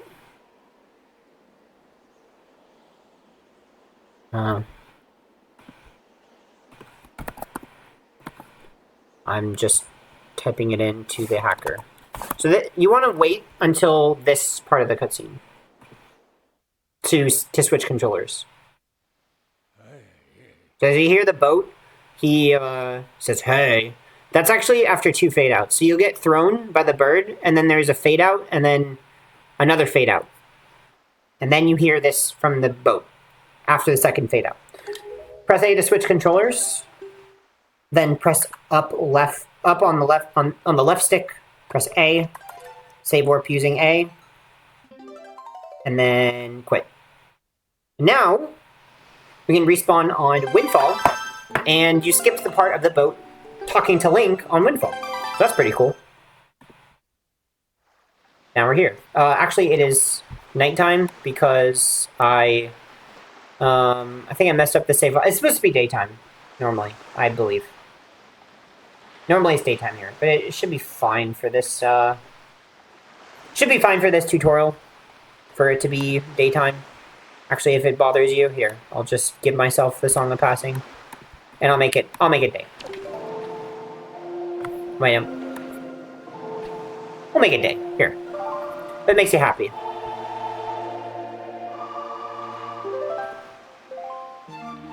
Alright, so, back to our tutorial. Alright, so you spawn on Windfall. The next goal is going to be to get a few things on the overworld, after beating FF1. So we're going to want to get a few items. We're going to want to get the bomb bag, which, let me just show you. There's 2 different islands that has bomb bag. There's Eastern Ferry, which is right here. This is Eastern Ferry, has this boulder. Or the other place that has the bomb bag, and it's really just an upgrade that gives you 60 instead of that, is Southern Ferry, which... Oh no, that's Tingle. Where the frick are we? Southern Ferry's over here. There we go. This is Southern Ferry. The Southern Ferry has this, like, little barrier here. Those both will give you the mum bag. You also want to get the quiver upgrade. So let me show you. There's 2 different possible islands, and you only need 1 of them. But I'm going to show what islands I recommend to get these at. I'm just trying to explain to you that there are different ones. That's northern, isn't it? Yeah, that's northern. There's Western Ferry, which I don't recommend going to, but this one. So this is the Western Ferry that gives you the quiver, and then lastly, Thorn Ferry, which I do recommend going to. So let me just go ahead and restart here. All right. Anyway, what we want to do to super swim off of this island, the closest place to super swim is right over here. There's actually a really interesting way to do this super swim that I do want to show because I highly recommend learning it this way. It does require a gamepad because you need gyro aiming. Gyro aiming is moving the controller for motion controls. What I like doing is first target the boat, pull the grapple, hold left, then side hop, though I kind of did that wrong. You don't want free cam. Like this. And then release target midair. Release grapple midair. Or actually, yeah. You don't really have to hold grapple the whole time. So anyway, now I have an inverted hop. So when I land, if I do an item slide with negative speed, normally an item slide with negative speed would shoot you to the left. That's what we did earlier. But instead, it'll shoot you to the right. Like this. Now, negative speed is required for super swims, so that's why it's kind of annoying when there's a wall to your right, but this kind of avoids that. Like this. Like this. And then what you can do is when you do this item slide, with this inverted hop, which switches the direction you go, it'll take you to the... Now look, it won't work. It won't happen this time because I don't have an inverted hop, see? But when I did that side hop, and it has to be a side hop left.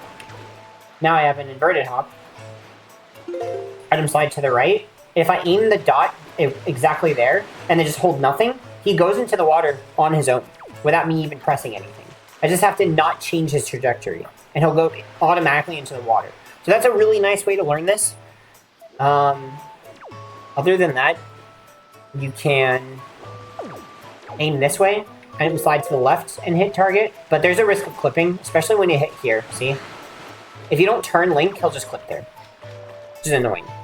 So I'm not a huge fan of that, and you can even randomly clip just regardless, because it's negative speed while facing up a slope clips, right? So see, I'm facing up the slope is going down, I'll clip on this slope. So yeah, you can't really control that with this. Another way to do this, which is just another way, is with positive speed. It's really complicated, but basically you item slide to the right by holding left ESS, so go left, right, hold left ESS, tap right. Now when you target, he'll go to the right. Then you tap left while targeting, and then you release target. And now I have effectively done a positive speed item slide. And then, but I didn't actually go to the left. And that makes it so that even if you do clip while charging, which can happen, you just clip in place. Because positive speed clips differently when it comes to water. So, but either way, you still need negative speed when entering the water. If you tried to do positive speed, let me show you what it looks like. That's why we don't ever do positive speed. He just loses all his speed. So you need negative speed. Okay. Let me do this again. Anyway, when you're ready, you just aim the camera where you want. And we got this. I like to aim the camera down here, so we're just aiming towards the wall. Hold up to swim away. And make sure you pause buffer this. Oh, this is terrible speed. This we really need to hold ESS. Then hold ESS down and just swim away. And then this is the Eastern Ferry. We're going to go past that. I'm just holding ESS very tight. Otherwise, I'm just going to lose all my speed. So it's past that. It's on the most eastern part of the ocean is Thorn Ferry. And we've reached Thorn. So anyway, that's really the first island I recommend going to. Now there's obviously, as long as you get to the islands you need to get to, the order doesn't matter the most. However, Thorn Ferry I hate swimming off of. So I don't recommend doing it. But you can after the island super swim off of it. But if you do it now, you can save warp off the island. That's why I like it. You can also learn the super swim, but it's really dumb. So I'm just not going to teach the super swim in this tutorial. I mean, I don't think it's very relevant. Anyway, we're going to go ahead and clip into this island. Now, I'm going to go ahead and be teaching the tree clip. So for tree clip, you want to go to this tree. Now, this is the one with the mailbox. The reason this one is that the other one has a blue chew, and I don't want to mess with a blue chew. So, come over here, go to this side of the tree, and then aim here. I want to show a really annoying thing when it comes to item sliding mechanics, is that if you're facing a direction and then you turn, and then you try to hold up, notice how you go left first? I don't know if you noticed this. See here how he went left before going up? So that can be prevented by just, if you turn in first person like this, cancel and then go into first person again. Otherwise, when you try to item slide, it won't do it correctly. Like, it won't move in the right direction. So that fixes that. What you want to do is, while you're in the middle of the tree, which is like right here, aim the dot between these two bushes. So like there's this bush and this one. You want it directly in between the two. Like this. This matters a lot. I see a lot of people mess this up. It's super duper important. So item slide to the left, and you're going to want to item slide on the tree. And as you see, it's very hard to stay on the tree, so I pause buffer this a lot while doing it. So just pause buffer a lot, try to stay on the tree. Easier said than done. And then I may have noticed that the dot went down and up. Yeah, it went down and then up. The frame that I press target on is the frame that the dot hits the top of the bushes again. So when that happens, I keep holding left. I press target and unlock the camera like this. I keep pause buffering. I let go of target. So now we're in free cam. And I get it so that Link is just in the middle of the tree, running directly backwards. So he's not moving up or down on the tree. Now I can release everything. Now I can hold target. And then I can hold down and target. Well, that clip was way faster than I thought it would be. And basically, what I was trying to show is that when he gets the correct speed, he'll clip. Now, he's not supposed to, like, immediately clip. That was just luck. But he'll lose speed until he clips. So if you get too little speed, that's because you didn't wait long enough. Oh, not there. Not there. You didn't wait long enough. I'm going to try to show what too little speed looks like. So let me show too little speed. That's too little speed. So see how he kind of just did that little cute little weird shot? He kind of, and he can actually fall all the way down. I've seen that happen too. He just falls straight down. So he kind of just did a dip and didn't actually get enough speed. Make sure that dot is in the middle, for sure. If the dot's not in the middle, if it's too far left, this will happen. You get a really big weird shot, and then you get too much speed. Now I have way too much speed. That's why you keep the dot in the middle. Too far right, you won't get a weird shot, or it'll be too little. And directly in the middle, stay on the tree. I know it's difficult, pause buffer this a lot. Right? Target, unlock the camera. I'm steady Link on the tree. Alright, he's steady. Release everything, hold target. That turned the camera, now we hold target and down. And then we just wait. Man, he clipped very early. Alright, so we're going to go ahead and get this quiver upgrade. I'm not going to give I'm just going to give myself the quiver upgrade. But yeah, you just watch the cutscenes. You just item slide at the ferry. Alright, so let's pretend we got that. We save and quit. I give myself the quiver. Alright, so now we got the quiver. We're going to do another super swim. So I'm going to do that inverted hop again, turn the camera. Remember, just hold up for a little bit after you turn the camera with gyro. Item slide into this wall. Get the right amount of speed. It's kind of just feel base. We're going to go over the left part of the wall over here. Super swim to Dragon Roost, which is just basically directly down. Be careful not to get too much speed or you'll sploosh. So let me try to show what that looks like. Like that. So you gotta kind of slow down by flicking up and down before you reach the quadrant. We're gonna go here. And then what you can do actually is, since you're coming this way, you can just backflip. But if you miss, like if you miss and you go to here, you can hold target and up while the camera is unlocked by holding a C-stick down, like this, and it kills your speed. So let me see if I can show what that looks like.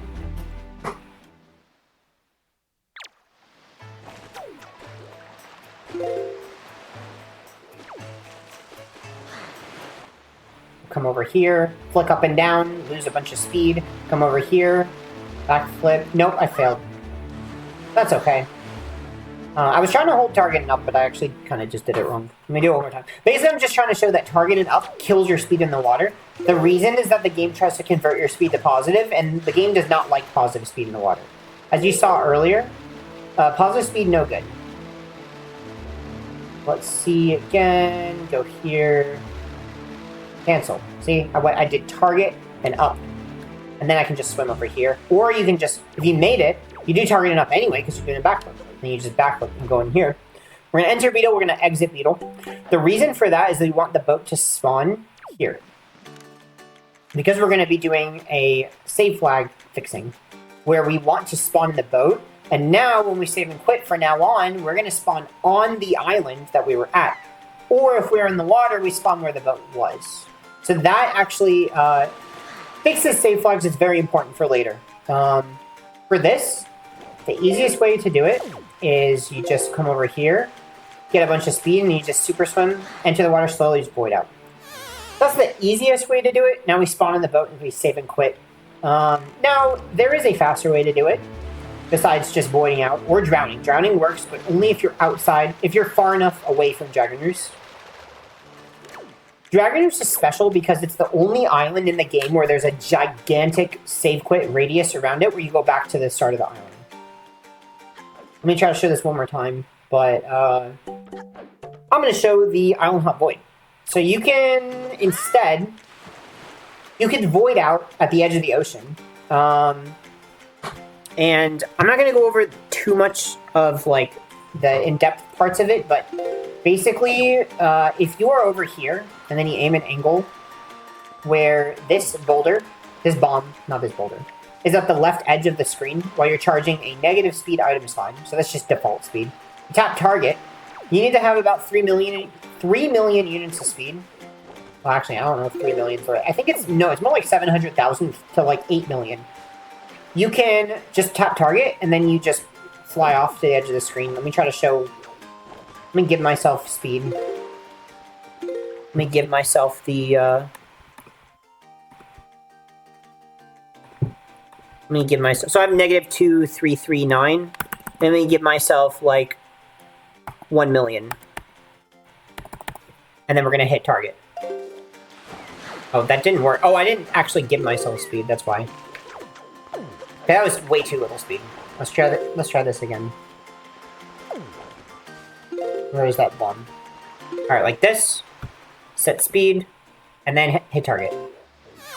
What happened was I voided out in 1 frame because I had enough speed to reach that area in 1 frame. So basically, this is speed precise is what I'm trying to say. Speed gain is exponential. You gain about 1.2 times your speed every frame. So the best way I recommend to do this is with a metronome. And I'll show you kind of like every step. So when you leave here, you want to jump off. Here, start an item slide, pause when you hit this wall right here. Now you're going to have about 400 units of speed.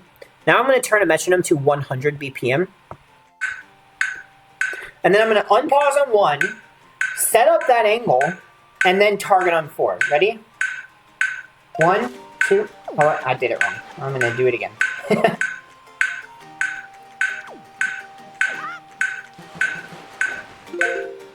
Ready? 1, 2, 3, 4. There you go. If you aim too far right, you're going to hit Beetle. So you just got to be very careful. I actually almost aimed too far right there. I was very close to hitting Beetle, and it just kills all your speed. So that's how that works. Save and quit after you're done. Either way, whichever one you choose, save and quit, and you're good, you go back to the island. Now we're going to go ahead and get the bomb bag. We're going to go to... I like Southern Ferry for this. The reason is that the blue shoe is not in your way at Southern Ferry. And you can island hop from Southern Ferry to Forest Haven, which is about 5 seconds faster. So we're going to face here. We're going to hold left, pause, hold slightly right. Get enough speed. Tap target, release it. Be very careful to just not go too far this way. Otherwise, that's it. It's over if you reach there. So lower him into the water slowly. I also unlocked the camera, you may have noticed, by pressing the D-pad. Enter the water. Go around Fire Mountain, because if you hit Fire Mountain, you sploosh. See? This island, annoying. It's one of the sploosh quadrants. So, basically you just kind of avoid it. So let's try this again, but go around Fire Mountain. Go around that. Alright, go this way. Also avoid Ice Ring. Where's Ice Ring? Like right here. Ice Ring here. Also avoid that. Ice Ring is right next to Southern Ferry. It kind of sucks. So you have to go around Fire Mountain, and then you have to go turn right enough that you don't hit Ice Ring. Like this. Alright, now we're at Southern Ferry. Flick back and forth, kill your speed, go up here. You can convert to positive and roll, or you can just do this, or you can roll this way, or you can Wind Waker. Like that. Anyway, we reach here. It's the same tree clip again, but it's this one by this little thing that you're supposed to blow with leaf. Right here. Once again, tree clip. I keep forgetting I can pause the game. That's important. Let's pause the game. Aim the dot between the two bushes. Alright, that's the right frame. Unlock the camera. Turn this way, turn the camera, hold down. Yep, once he has enough speed, once you have low enough speed, it'll clip. Alright, I'm going to pretend that I got the bomb bag. You're supposed to get it from this ferry. I'm going to just give myself the upgrade. Save and quit. Now I'm going to use Pro Controller. So, Pro Controller. For this, we're going to island hop. So I gave myself the bomb bag using cheats. I'm going to backflip, pull, grapple in the middle of the backflip. This gives you a good position. Turn a little bit to the right, pull, grapple, aim. So see this is actually headstone. It's about right here you want to aim. So the dot has a little bit of a gap with the edge of headstone. Or no, not headstone, it's stone watcher, my bad. Stone watcher, earth temple. About, maybe you're like right here. We're going to item slide diagonally down left at this tree. Now, how do I know I'm on the tree? Because I am on the tree. How do I know I'm on it? I'm looking at this bush right here, and I'm keeping the right edge of the screen with the right edge of this bush when I'm item sliding. So, just pay attention to that. That'll tell you if you're on the tree. Like this.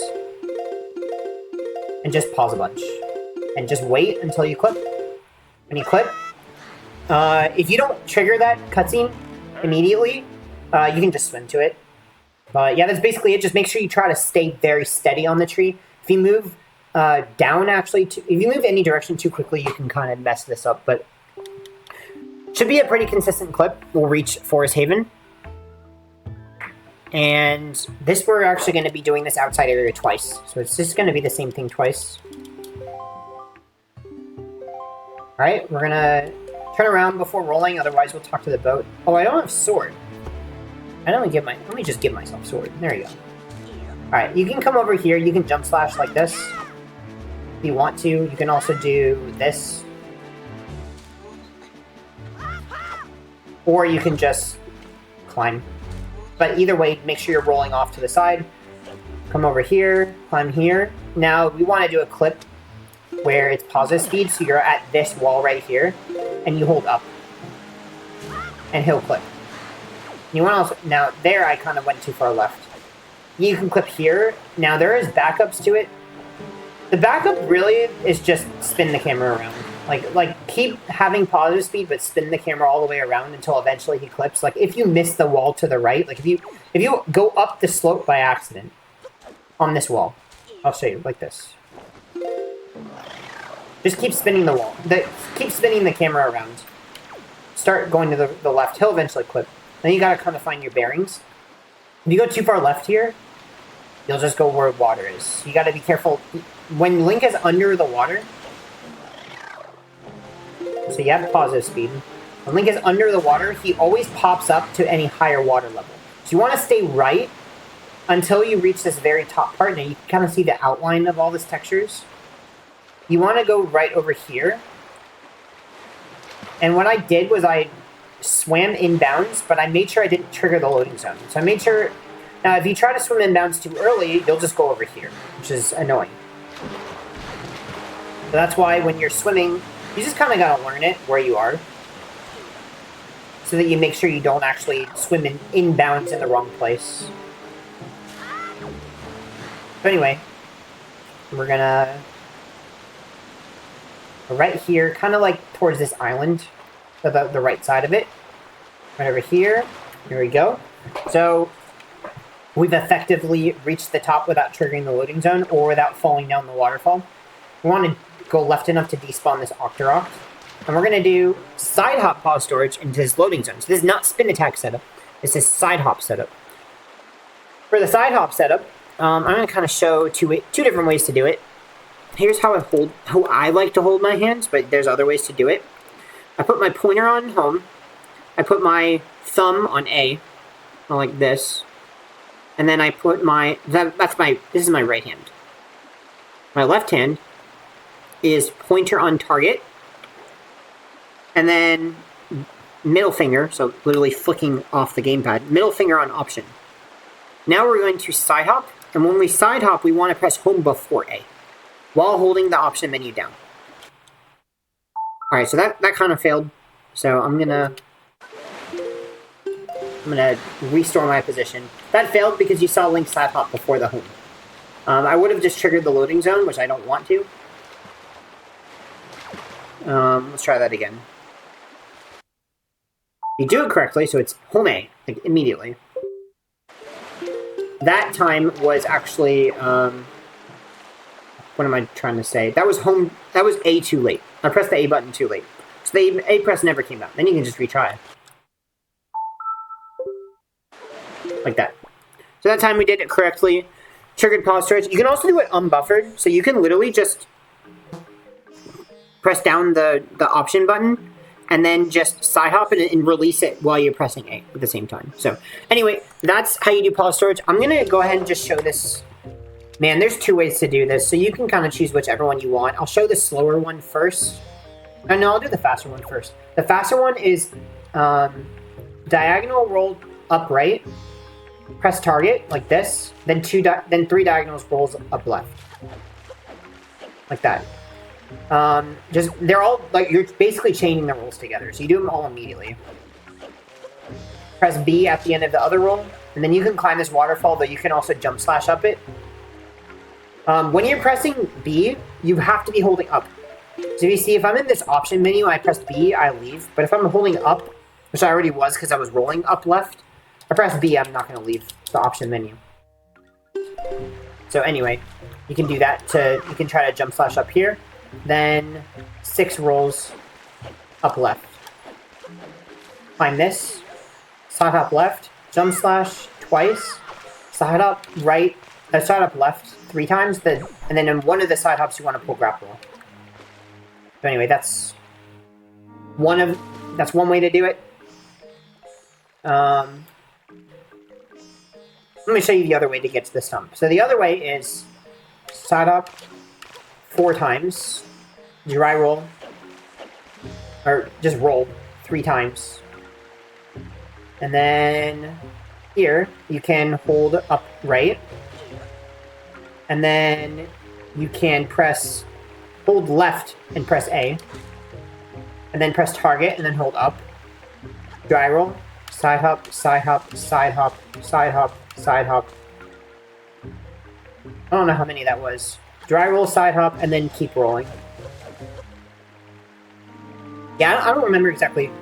I did it right, but then I don't remember exactly how many of each, but just follow that. So that's box movement. It is 1 second slower to do it this way, and then at the end of this cutscene, you would just side hop and pull grapple, and then now we're in the same place as where we were before. Either way, you want grapple in hand. So you want during one of those side hops, we have to pull grapple. All right, so we're here.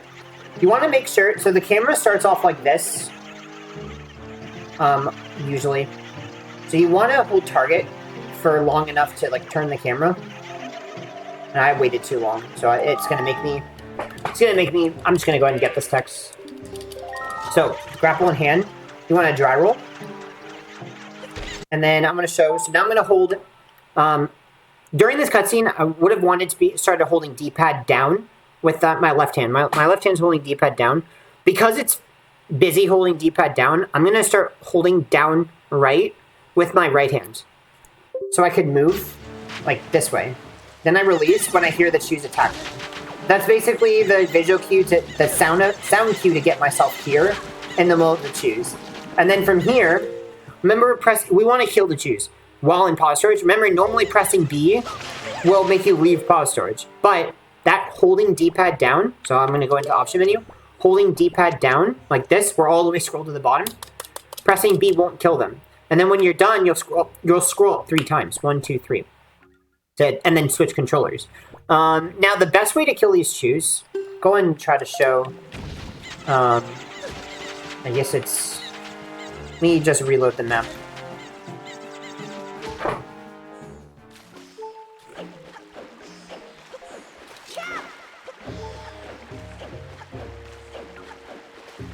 Come over here. This is the faster version.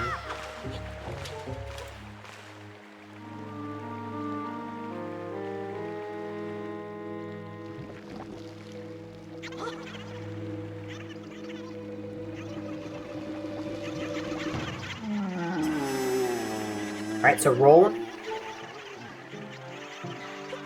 Move into position. Alright, so what you want to do, after you're in position, let the shoes hit you. After they hit you, immediately press and hold B. Then you will release the spin attack as late as possible before getting hit the second time. Then, if that doesn't kill all the shoes, immediately charge a spin and then release it again. If that fails, wait until the green comes back up from the ground, and then release the spin attack. So let me go ahead and show that. So get hit, press and release B. Now release it. Didn't work. So I did a second spin attack. So that's basically how you kill the shoes. I hope that makes sense. That was a 1 cycle. You saw I needed a second spin attack to kill that red. Or it could have been a green, but either way, that second spin attack will do the trick. So you just have to make sure time your spin attacks correctly. If you've done all that correctly, remember you then scroll up 3 times, switch controllers, and save warp. I'm not going to do that. I'm just going to cheat and use the cheats to pretend I did all that and re-entered the area. Except this time when you re-enter the area, you want to hit that loading zone while you were swimming. So we're going to come over here. We're going to item slide over here. Press R to put away the sword. Press B, jump slash, roll jump off here. Oh wait, actually, I have to leave again, don't I? Yeah, I have to leave again. Pretend I left. Came back in. Alright, so come over here. R to put away the sword. B, jump slash, roll off here. Come over here. Enter this bulb. We're just going to take the bulbs to the top. I'm just going to kind of cheat. Alright, pretend I did that. Pretend I did that legit. We're going to come over here to the very second to last bulb, and I'm going to teach you bulb skip. So for bulb skip, you want to turn very harshly right, and the visual cue is right here. So let me... This is the right angle. And how do I know this is the right angle? Well, if you see the B button, look at the B button on the right part of the HUD. You see how there's this dark line? The left edge of the B button is in the middle of this dark line right here. See this dark line right there? That is the middle of the B button. That dark line right there. Let me go back to where I was. Right here. Left edge of the B button, middle of dark line. As long as the left edge of the B button is in the dark line, you'll just hold up and you ran here. Side hop over the leaf trigger. Quick text over here. And you got in the leaf. Alright. Now we're going to save and quit. I guess I wasn't supposed to have Pro Controller. For the second part, you can just use Gamepad. It doesn't really matter. Alright, so Pro Controller again. We're going to do Beetle Swim to Forsaken Fortress and FF2 door clip. So, for here, we're going to swim off of Beetle. There is really two ways to do it. But anyway, the first thing is you do is, I don't know if you noticed, but I just moved the boat away.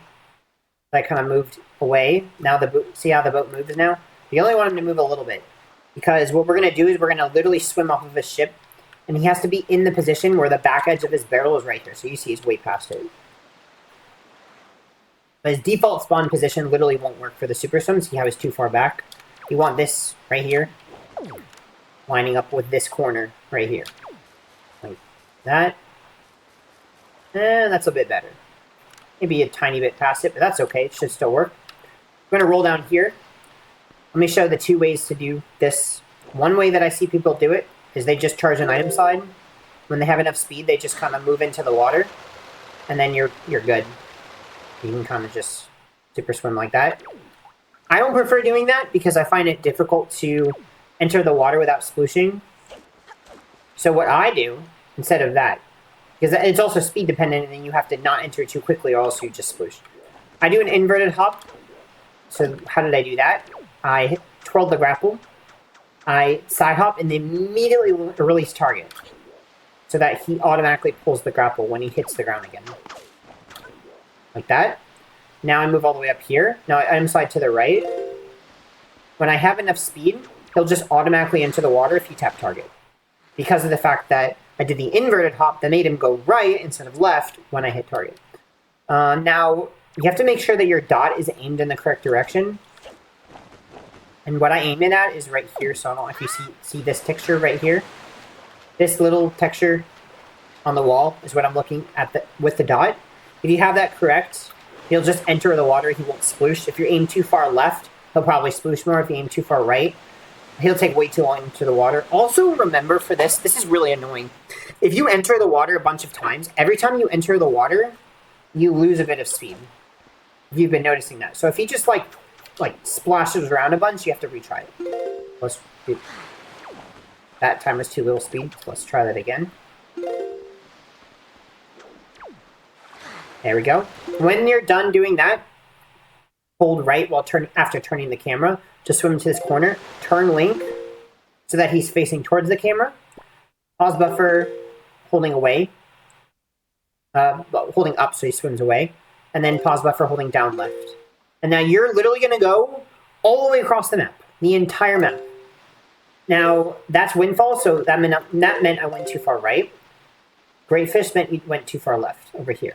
Don't hit Great Fish. Over here, let me give myself... Let me redo this.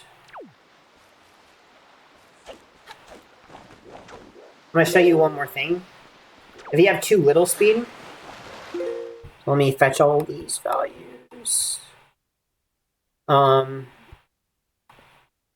Let's say my speed was 1,000. Way too slow, right? Oh boy. I can go to this island over here. Make sure you hold good down ESS, like pretty close to neutral. You can just go here. And then you can back it up by just item sliding to the left, tapping target, and then just easing Link into the water. Okay. Let's try that again. Guess I went too far down on the slope. Okay, so that's how you... I'm guessing that clip happened because the water level was not high enough. Jeez, can we try this again? Okay, there we go. There we go. Now we can go to Forsaken Fortress. Left of Windfall, right of Great Fish. When you approach this island, approach from the right, like this, from the east side. If you approach from the south side, like this, you're more likely to sploosh. Let me see if I can show that.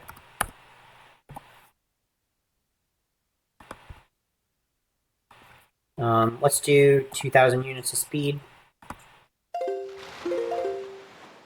So there I got a sploosh. But if I do it this way, you're less likely to. But don't actually go to this rock. This rock is not really helpful, I think. Over time. This way. Oh man, that was way too much speed. This way. And then you want to head over to here, so it's kind of on the left. This is the only place you can stand. Behind this rock right here. I don't know if you can kind of see that, because the door is over here. The door is there. It's on the left of the door, behind this rock. And then I usually just like to roll. Holy moly, lag. Now we want to do an item slide forwards, just kind of to the right of this corner. That's a good clip. That clips you in and puts you towards these stairs, and you can just climb them. Come over here. Now we're going to do an item slide where we're going to gain some speed, and then we're going to actually use our speed to go through these pegs. This is different, because if you try to just do an item slide, you'll get stopped. That's why you can't do the FF1 strat. Instead, you have to item slide back here. And then you need to get enough speed. You can't just do little speed. Let me show you why.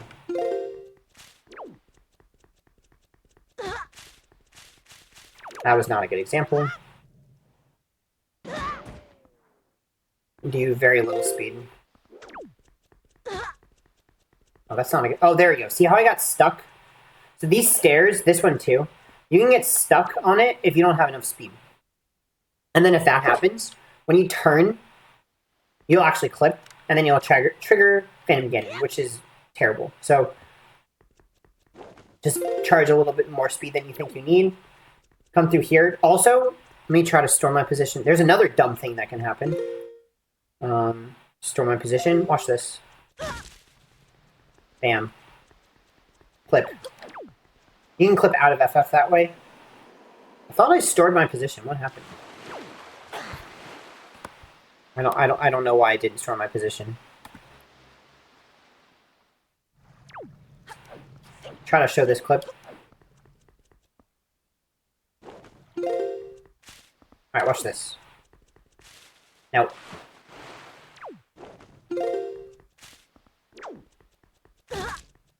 Anyway, you can clip there. I don't know why it's not happening. There we go. There it is. So, as soon as you get hit, you can clip. Don't know why. So just don't move to the side quickly enough. Just do it a little slowly. Like that. There you go. Come around here, and then when you reach this corner, just backlink into the wall, turn him this way, pull the grapple again. Now, there's an interesting item slide. Let me store my position and show this. You can do this, and then target slash from there. I haven't showed target slashes yet, but basically you can do all that in one item slide, but it's a bit tricky, because if you go too slowly, that happens. Basically, he clips at a specific speed in that corner, and so you either need to have less speed by going really slow, like this. Now he won't clip. Or you need to go very fast, never touch this corner, don't hug the corner at all, get into this corner, immediately convert, and then you won't clip. But if you have that specific clipping speed range, you will clip. But basically, in order to not clip here, I'm doing positive speed. Now, how did I do positive speed? As I said, tap up.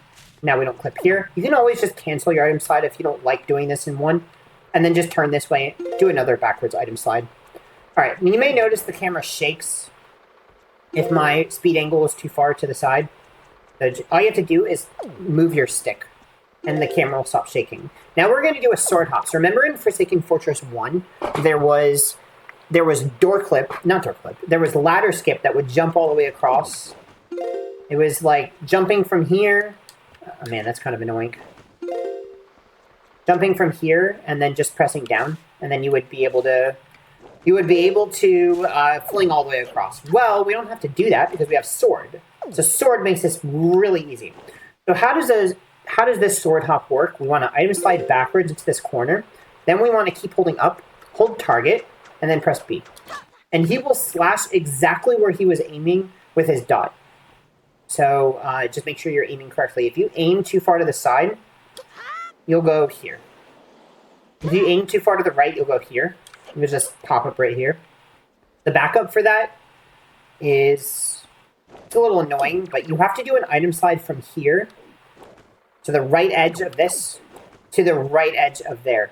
Otherwise, you won't make it. You'll be too low. And when you do this item slide, what you want to do is you want to press target immediately after B or on the same frame. Because otherwise, what will happen is you'll fly all the way off into the middle of the ocean. So, for that one more time, let's say I went too far to the side, went over here, come over here. I did not mean to do that. Let's try that again. Oh, anyway, you end up over here. Okay, let's just keep going. When you want to item slide here, this is another place you want to try to avoid clipping. Basically, these stairs are, if you're going up with negative speed, you can clip, but it's very rare. It'll happen at the top of the stairs. It happens like maybe 1 in every 40 times. To prevent that, convert to positive. And then you can do all this with positive speed. However, it's kind of annoying because now Link is facing the wrong direction. So at some point you want to convert back to negative speed so that when you're done, you want to turn around. Saves a little bit of time. Either do it before you tap target. So you tap down before tapping target. And then you're over here. And then you're good. Or... oh wait, that triggered the mini one. Alright, let's not trigger it. Yeah, I should also mention the mini blend trigger. So, mini blend trigger is over here. Now there's mini blends. Now you're basically screwed. You cannot continue. So you really just have to enter a loading zone and then go back. So you don't want to go by that door. So you want to be very careful. It also can trigger from the top. So, like over here. I'm pretty sure I still triggered them. Oh, I did. Nice. So I guess from the top there, they don't trigger. It's only if you jump down.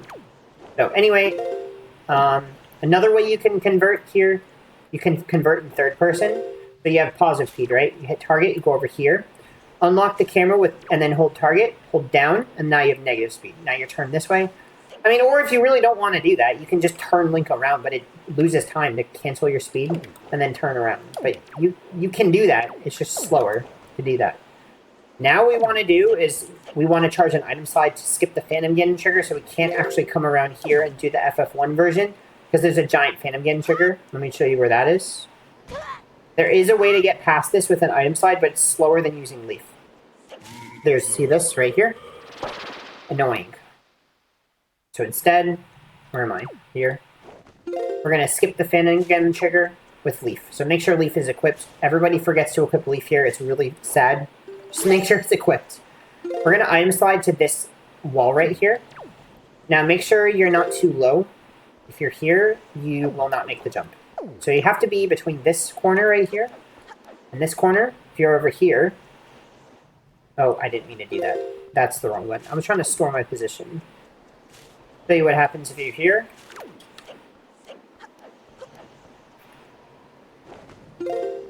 And bye-bye. So there, we'll clip. Can't do that. So we have to be... so this is too high. We have to be down here. See this diagonal line?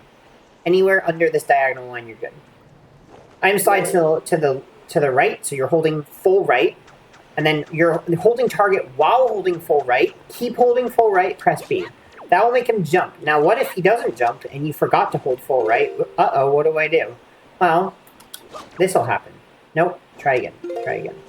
You can actually go all the way to the bottom this way. Like that. That is very sad to do that. The other thing that can happen... oh, wait, I can't pause the game now. Hold on. I have to go back in the water. Alright. The other thing that can happen is you go here. If you go here, this is where you have to avoid the mini blend trigger. You want to come over here. You want to do an item slide jump. You have to aim the dot about right here. That's not... yeah, that was not... okay, maybe more to the right.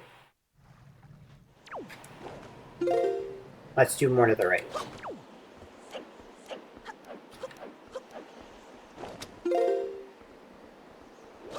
There we go. Now we're good. We want to cross the trigger. Let's go back over here. Go back over here. And here. Another thing can happen if you aim too far left, you'll just jump off. It's annoying. So you don't want to aim this dot too far left. Now, where do I aim the dot? It's hard to really explain, but I aim it just so that the right edge of the dot is touching this dark line. Oh, see, that was too far to the... That was too far to the left. I guess maybe not necessarily. I guess maybe just aim the dot at this dark line. Now another thing you have to be careful of... I'm going to store my position here. There's an invisible wall, so if you normally try to do an item slide backwards, what'll happen is this will happen. Oh no. And then you're on... Well, actually, you can back that up. But you can't back this up. Right? So, there is actually an invisible wall here. It's one way, so now I'm past the wall. Now, I'm on the other side of the wall. So I can now do an item slide into this invisible wall. And there's an invisible wall here when you're on this side of the wall.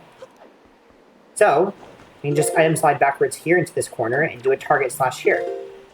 We're in the corner, hold target, and up, press B, and then we're going to leave. Now when you come around here, we want to turn and then jump slash.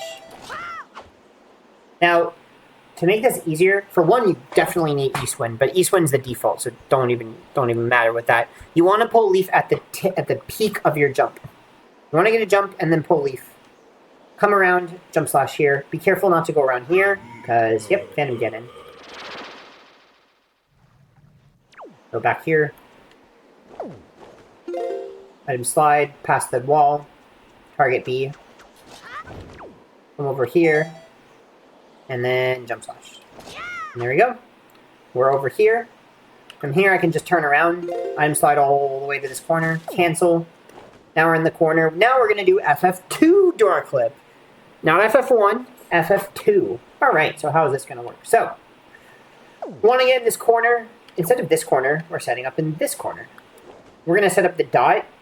What I want to do... Now, if you're struggling with this trick, you can change this a little bit. And I'll show you a little bit later, but the pro setup for the dot, which is the most consistent, but it's also the hardest, is the right edge of the dot is touching... See this little... I don't know if you see this. See how it looks like there's this, I don't even know, like a mouth right here? It looks like you've got this lighter texture and then a darker texture here. I have the right edge of the dot touch the edge of that little splotch, if that makes any sense. While I'm holding back, because I want him to be bobbing up and down. You can also item slide, but the problem is he can kind of do this, which is annoying. He can kind of just like... The camera can shake. So I prefer doing it in third person. I don't prefer doing it with an item slide. You can, is what I was trying to say. Like you can go like this. Like this. That's fine. You can set up that way, or you can just hold down. Well, alright. Anyway, we've got this angle. We're going to do an item slide. And for this item slide, we want to have positive speed. And we want to be going here. Now, normally, if you have positive speed... you go to the right. Well, how do you fix this? I need to go back there. Let me store my position. Get back over there. There you go. Alright. There we go. Alright. So, positive speed normally sends you right. So you can inverted hop, same as before. Now when we do a positive speed item slide, you'll go left. So that's one way to do it. Another way, I'll show you in a second, but basically, you can hold down and target, and that will convert your speed to negative before you move. Before you move to the left. That's another way. Either way, it's going to have to be a positive speed item slide forwards with this dot angle. And you're going to want your analog stick angle when you're holding up to be to a little bit left of up. And if you notice, if you convert to positive pretty early, you see how the dot kind of dips? It's the same as FF1 door clip where you get a dot dipping and it comes back up. And that gives you the speed. Now, let's say you waited too long to do it. Let's say you were like, uh-oh, I didn't get a weird shot. You wait too long, you clip all the way down to the bottom. And that's very sad. So, if you don't get this weird shot immediately, don't just keep charging it. Don't, because you'll go right here every time. If you don't get the weird shot, it means you're tapping up too late. So anyway, get the weird shot. Now we want to pause until the dot reaches the middle of the screen. Now that's actually 3 frames of it being on the screen. 1, 2... Actually, that was 2 frames of it. It's the 3rd frame of the dot being on the screen. That one did not work. And why did that not work? Well, it was probably my up angle was wrong. That was 3 frames. You can kind of see more frames advanced with Pro Controller than with Gamepad. It's harder to tell. So that was the 3rd frame. That's the right time. If your stick angle is wrong, you're going to get a bad weird shot. So your weird shot is based on stick angle. If your stick angle is too far forward, what will happen is your weird shot will be too big. The dot will take too long to come back up. This is wrong.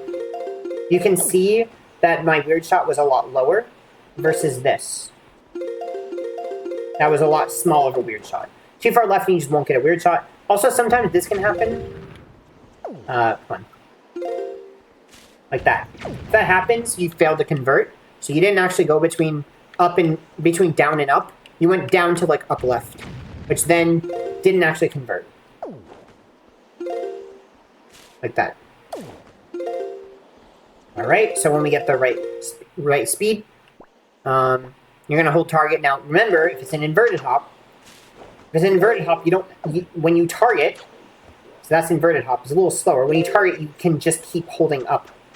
You don't actually have to do what I'm about to tell you, which is no inverted hop. Get the right speed, you hold down. And then to convert to negative, then you convert back to positive. And then we're in this state, where we're just running around and we have speed. So anyway, I'm going to show the next step, but I'm going to get way too much speed. Like this. So I have way too much speed here.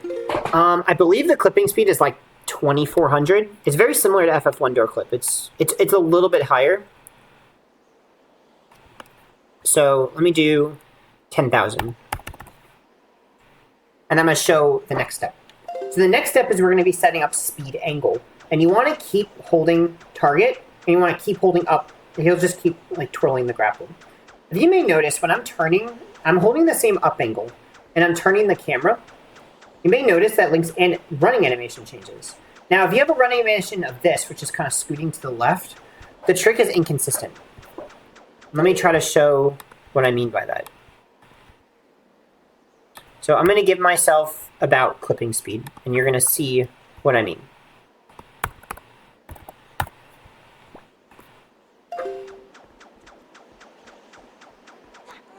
Okay, that time it worked.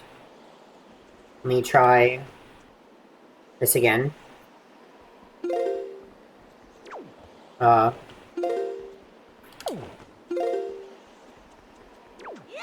Wait, I should just do this normally and then set my speed. Let me do that. Alright, set speed. There we go. Try this again. That time it worked, but it doesn't always work. There we go. So that is something that can happen, which is he just jumps in place. Why does that happen? One is because your dot is too far left. The other way is because your speed angle is too far left, where he changes the running animation. The reason is that if his running animation changes to left, he can lose too much speed in one frame and drop underneath clipping speed. That's why. So he'll hop in place if his speed angle is too far left. So you always want the running forwards animation. Oh my goodness. Okay. Can we just like not do it that fast? I'm just gonna get way too much speed. So you want this running animation. So you want to just slowly move the camera right until he just moves forwards like this. Where he's running to... So it's as far left as possible while he still has this running animation. If you have this running animation, it might fail. But this running animation will... I'm going to just set my speed. Oh, I have the wrong running animation. There we go. If you have that correct, you should be able to clip into the door like this. Now I'm in. It didn't look like I was in, but I was.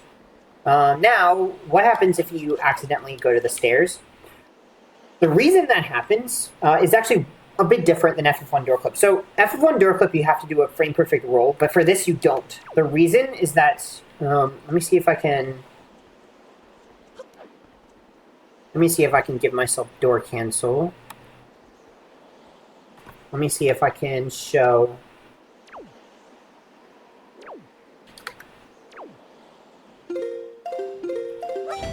You see this door right here? That door has collision. Like it actually has collision. So that's actually what we're aiming for. And you may see... It's very narrow. It's very, very narrow.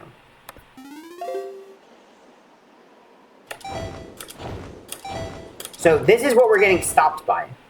And that's why we don't have to do a frame-perfect roll. Now, why is that under the ground? I don't know.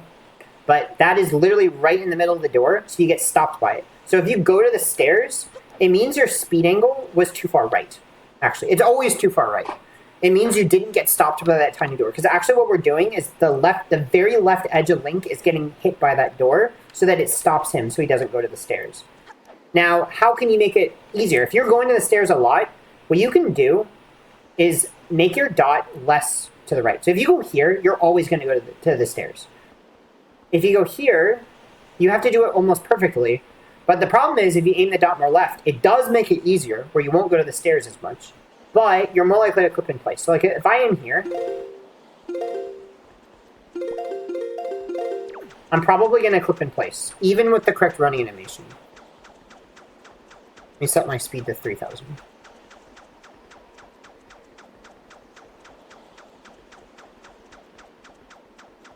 Yeah, like that. See? So that's why you can't aim the dot all the way over here. So if you're struggling, I would aim it maybe here. Maybe back here. But you can still clip in place. The only way you can completely prevent clipping in place is here. So. When you're done, let's do this one more time. Done doing all that, let's get the correct running animation all the way left as far as possible. Wait. And there we go. We clipped in. Now, here you can actually do side hop pause storage. There's no bokoblin, so you can literally just side hop pause storage. Or you can do the same exact setup as FF1. So I'm just going to show, again, same setup. Target the wall. Like this. Pause storage. Skip the cutscene. Switch controllers. Save and quit. And there we go. Alright, so now we're going to do Helm Rock skip.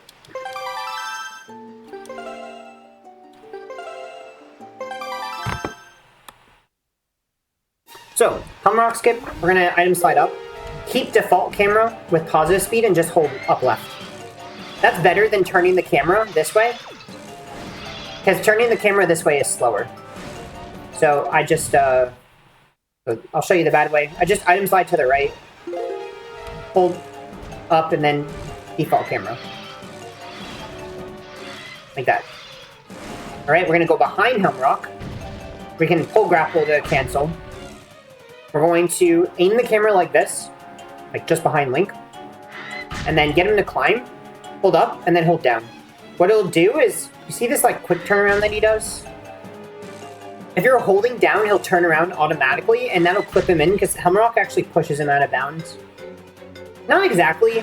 It's not exactly Helm Rock pushing him out of bounds, but Helm Rock puts him in the correct part of the corner that turning around pushes him out of bounds. So it's not actually Helm Rock pushing him out. Now, let's say you're struggling with this and you don't want to learn it. That's okay. Let me see if I can do... I think it's... Is it 12 for my health? No, it's not 12. I think it's... Is it 6? 6. This health or lower... Actually, I'll show you a faster way to get back in. You can just item slide this way, and he'll fall. And you can try it again. If you climb, he'll literally just automatically clip. And you can even just hold up. He'll just clip. Like it's easy. So that you can do if you just want to damage down on these. You can just damage down, and then he'll clip. But anyway, set my health back to 12. We're over here. So let's say you've clipped. Come over here. I actually do a roll first. Get hit by this, and then crawl. The reason is that getting hit by it makes it so that you are as far towards the wall as possible before you crouch and crawl. You're gonna crawl. We're gonna crawl just a little bit to get under it, see? So that you would have to crawl for longer if you did it from here, see? That takes longer. And we don't care about getting hit, it doesn't matter. like that, right over here. Okay, so we have crawled a little bit. Now you want to roll jump up, like this. Now we have actually gotten to the outer ring. Now remember...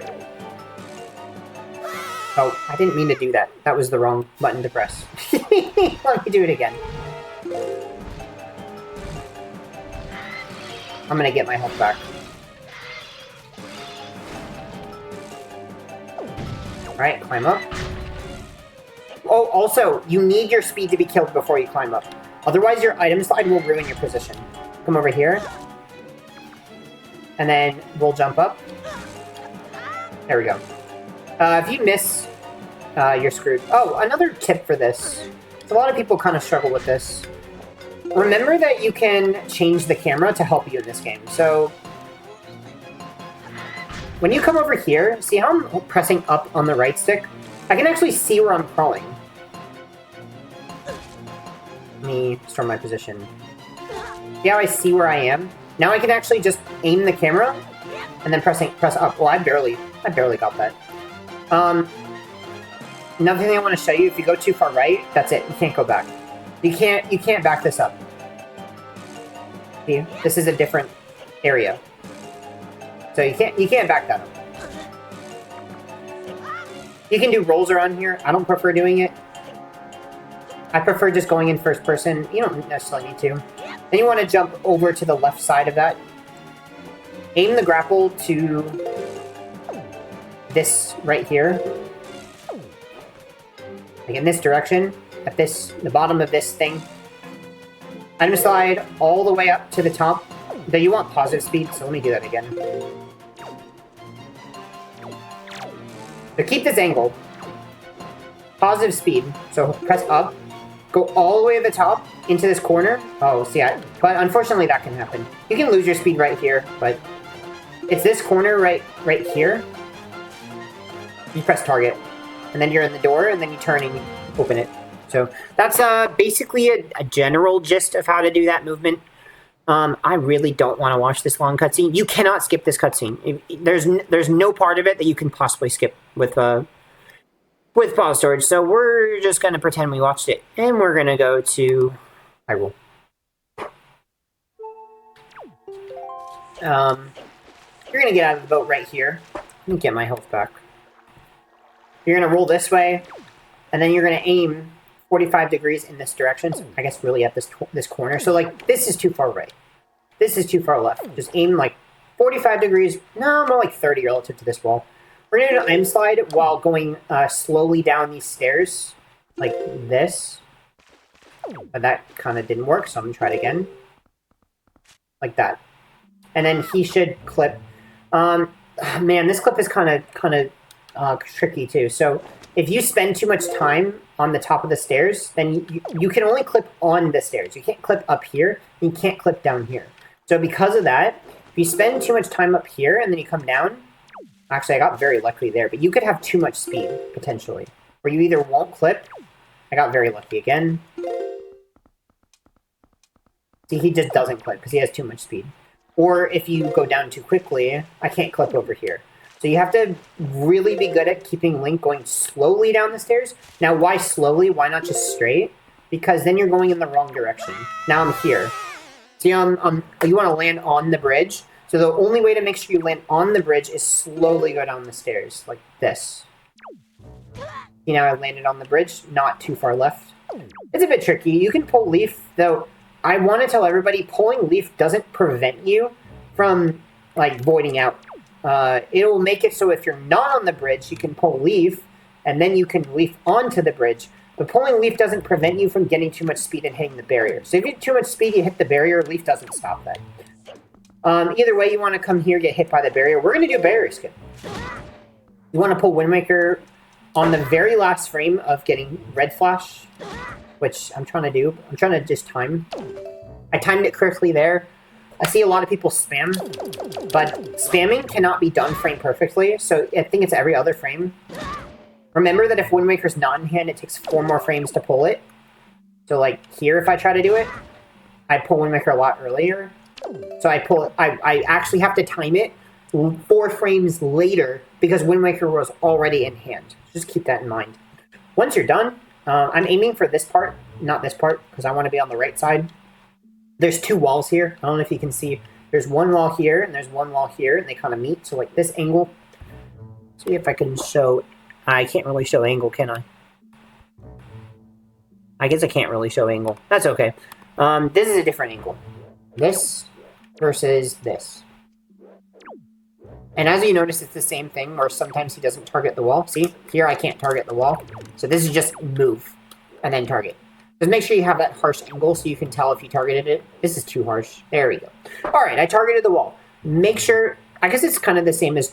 I mean, I have Pro Controller, so it doesn't matter, but just remember that for especially this trick, but also FF1 door clip, you really, really want to have gyro aiming off. It has to be off. Not FF1, sorry, FF2. FF2 door clip is the same thing. You will hold this angle the entire trick. What we're going to do is we're going to pull grapple. We're going to item slide, and we have to get positive speed. Now, there's different ways to do it.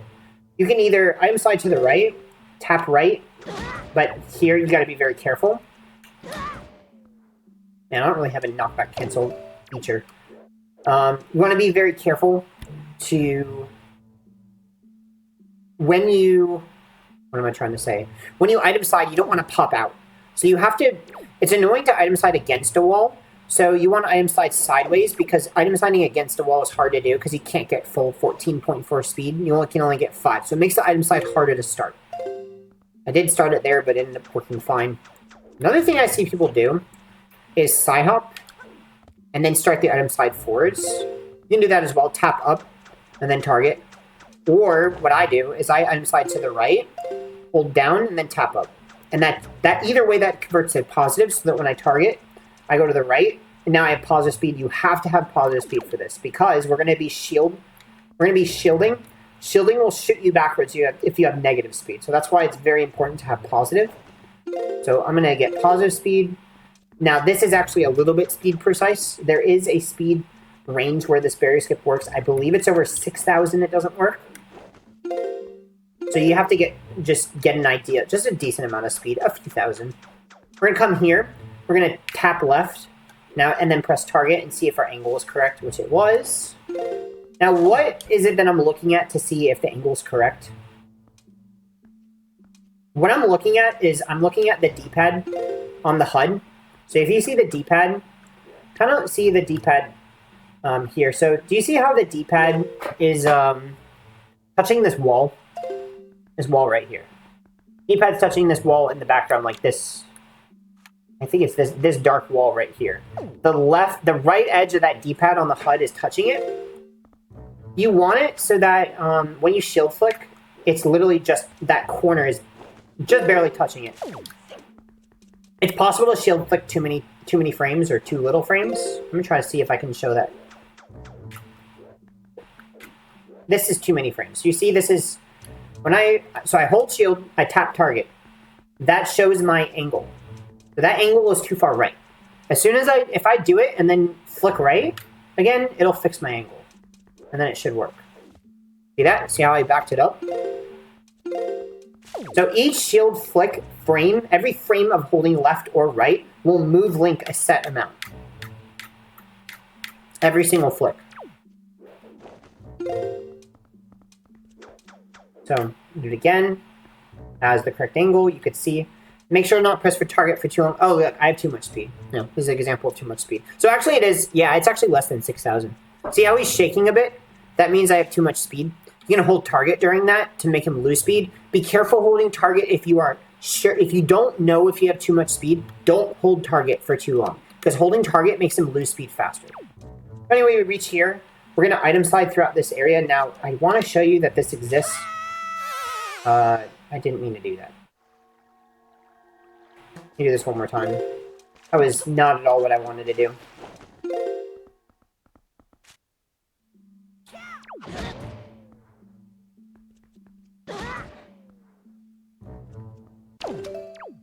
Do this one more time.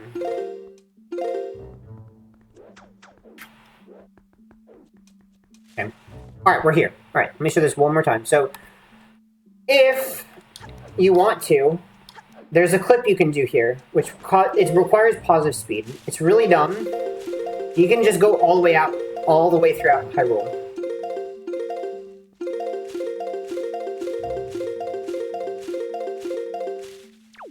And you can reach that loading zone like that. I'm just not very good at it. But you have to be very careful that where you go. See, if you go here, you go back and downs. So, no, I don't really do it. I've seen some people do it. I don't prefer it. It only saves about 1 second if done perfectly. Instead, what I do is I item slide against this wall with negative speed, and then when I hit the bottom, I convert to positive, and then I hit target. And I come around here. And then now, another really dumb thing is these stairs. So for whatever reason, these stairs you can clip on very easily. Let me see if I can show you.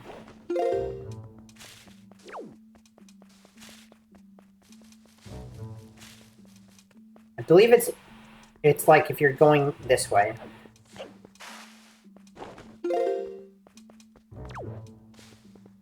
Oh, I think it's because... I see. It's because there's a slope down here. So you can clip on this slope right here, if you have too much speed. Yeah, that's why. Alright, well that's a mystery solved. So that you can clip on. And you can also jump here if you don't round the corner fast enough. This is a bit annoying. I cancel right here, and then I start another item slide. But you just have to be careful, because if you start the item slide on the stairs, this will happen. So basically, it makes you exit first person, and then you re-enter, and that kills that kills it. It makes you flip. So you can either do a roll and then start your item slide at the top of the stairs, or just start it on the bottom of the stairs, but like this. But either way, do not start it on the stairs. We're going to item slide, and we're going to jump to Ganon's Tower. You may notice this is where I'm aiming my dot. If I aim too far to the... If I aim too far to the left, this happens. And that's really bad. So I got to aim to the right. So I hit the back wall. Like that. So, yep, it's just hold target and press B. And then you can pull leaf to hit it earlier. So now we're in Ganon's Tower. We're going to go into item slide here. I'm going to skip this cutscene because it's annoying. I'm going to go down here. Now for this one, what you want to do is go into this corner right here with your item slide. And then you want to not hold up and press target and B at the same time. Just press them and hold at the same time. Try to show that again. This is kind of annoying because if you try to just hold target and press B like this, see how you kind of like fall off because you're not holding up. Normally holding up makes you stay in the corner. Now you're in the corner, now you can slash. But if you want to do it really fast, you just have to press and hold them at the same time. Like that. That way we don't jump. You can go in here. Alright. We're going to go into the Earth Temple Trial. We're going to item slide backwards with positive speed, so hold down. Aim the dot in the middle of that third coffin. Slash. And that gets you across this redead over here and makes all these not fall. Spin attack the bomb. Hey look, now we have bombs. Huh, that's pretty cool. Thanks, game. Now we're going to item slide back and open the door.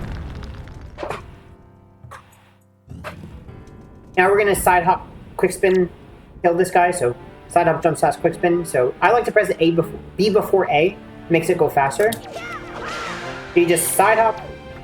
You do side hop, B, spin, or B if you're holding target, so you don't have sword in hand. You do BA while holding sideways and target, and then spin. Like that. Alright, there's two ways to do this trial skip. I'm going to teach you both. The fastest way is with a ledge clip, roll clip.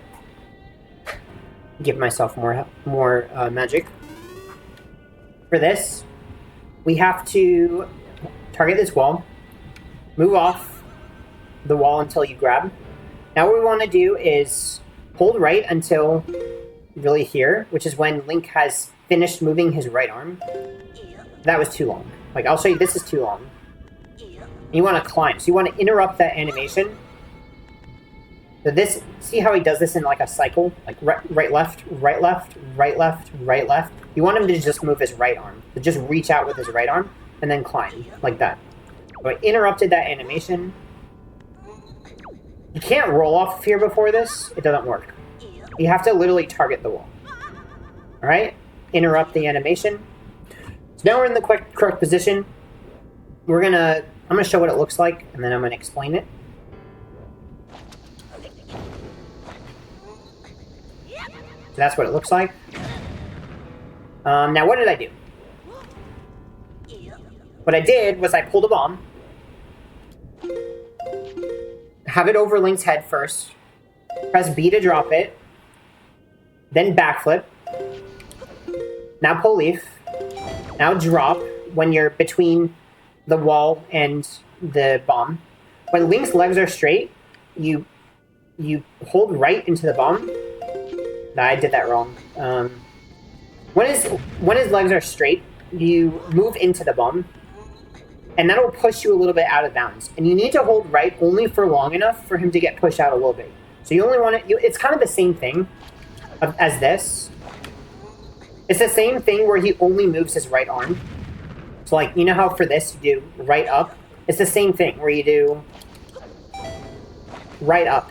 So it's the same thing. And as you saw, he was kind of clipped into the side, though he got pushed back right after.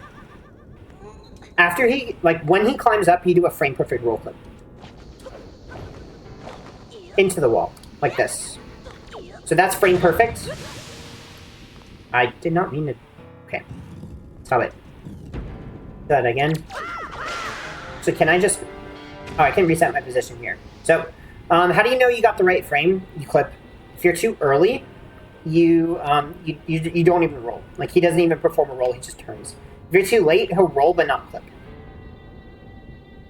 If he bonks, like this, that means you did something wrong with your bomb ledge clip. That means you weren't clipped enough into the wall. Like, so that was too early. You can see I can kind of try to shield the bomb. I pressed A too early, so I didn't roll. Set it up again. Too early again. Shield the bomb. Actually, I don't want to roll off. What am I doing?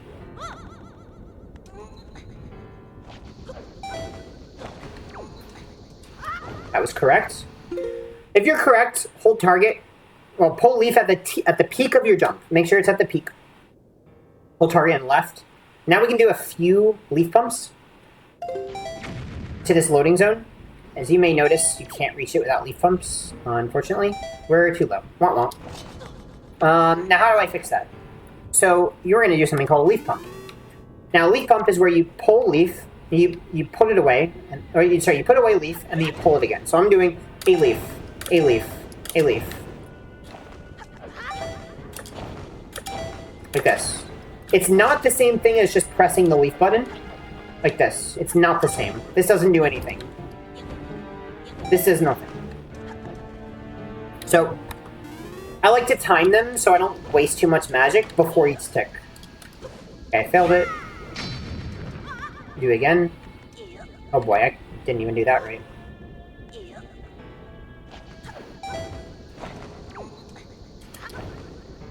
Leaf pump, leaf pump, leaf pump, leaf pump. See how I'm just timing them? I'm not doing them immediately, I'm spreading them out. So anyway, that's one way to do trial skip. Let me show you the other way. So let's say you came out of that door. I'm pretty sure you have to kill this bokoblin. He can mess you up. I think it's because he's on a cycle, but I don't exactly fully understand. You gotta come here, and then you want to item slide backwards, and then hold up, and then do a targeted slash, grab this door. Now you want to do is roll and let go, like this, to just grab the ledge. Move all the way to the left, climb. Same thing with bomb B backflip, leaf, and then hold right into the bomb. Like bomb B backflip, leaf, press A, and then you need to press right. And it's all a specific timing. So if you don't get the ledge clip, if you went like late, you won't get the ledge clip. If you went early, you won't. It's a 3-frame window, but it's pretty lenient. So you see how I got the ledge clip here? I'm going to mash leaf, and I'm going to hold back right. Then here you can really just turn Link around if you really want to. You don't actually have to leaf pump. You can do that. However, I do want to show you there's also a way you can go backwards if you really want to. It's faster. Oh, I didn't mean to soft reset. And I didn't. I just missed the D-pad button. Let me try this again. Let me set my...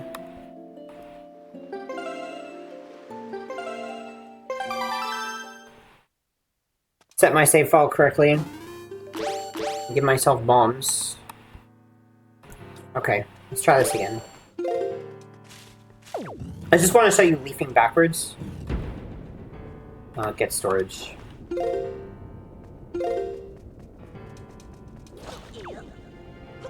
Here, I don't have to kill the guy because I came from that side. We can just leaf backwards. Kind of difficult. You need to know when to turn right, but the controls are inverted. And yeah, see, that can happen. That can happen if you did it wrong. Basically, the controls are inverted. It's easier to hold target when you want to leaf backwards. Actually, leafing in general, I like holding target. This. There you go. For this, I mean, you could really just open the door, though there's this really cool movement that I'm not going to explain. You can do that. To sidle in, it's barely faster. It doesn't really matter. Here, we're going to item slide to this door right here. I do want to just... You don't need magic here, but... Alright, it's here. There is magic here. There's a little cutscene here. And I'm just going to skip. You can hold forward, press grapple, and then press A to roll, and then pull leaf. Alright, the order is always the same for this. It's back, left, straight, left, right, straight. That's left, straight.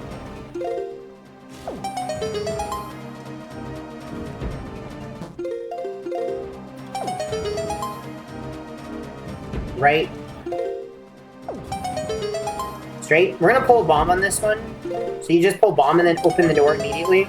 Saves a little bit of time. For this, there's 3 spawns. That's 1. For that one, you just slash the one behind you. See, the one behind you is the real one. There's another spawn. Let me see if I can get a different one. There's this one.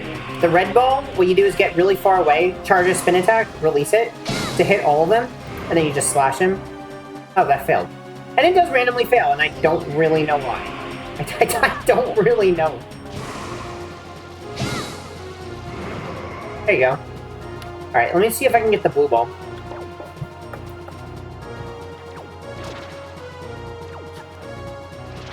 Blue ball? Alright, this is blue ball. Just go right underneath him, do a vertical slash. Anyway, either way, slash him. Go right in front of the chest. We're going to open it. And this is light arrows.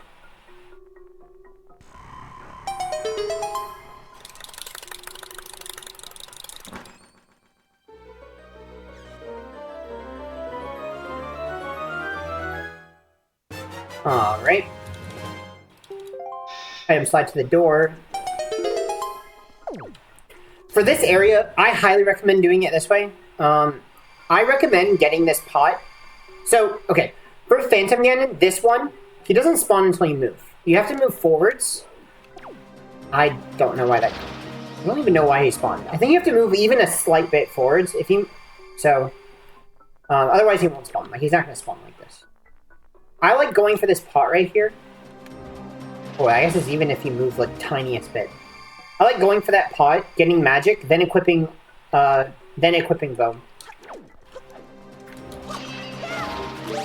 Like this. And then you can roll at him. The reason I like that is that A, I get extra magic.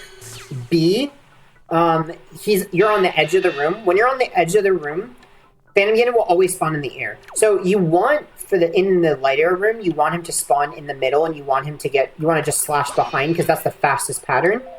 Here you actually want him to spawn in the air. It's faster for him to spawn in the air, because now look, now the sword's right here, and you can immediately throw it and then roll. Versus having to turn around and light arrow the one behind you, and then have to go backwards, pick it up, and then go back. So it's really annoying. Alright, Grand Staircase. I'm just going to show what the optimal movement looks like. And then, that's about it. Just basically copy what I do.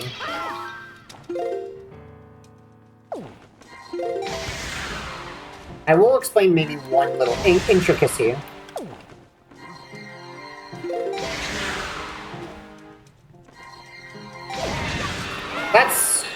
That's the Grand Staircase. I hope they don't... Are they? Oh, they are alive again. Okay, cool.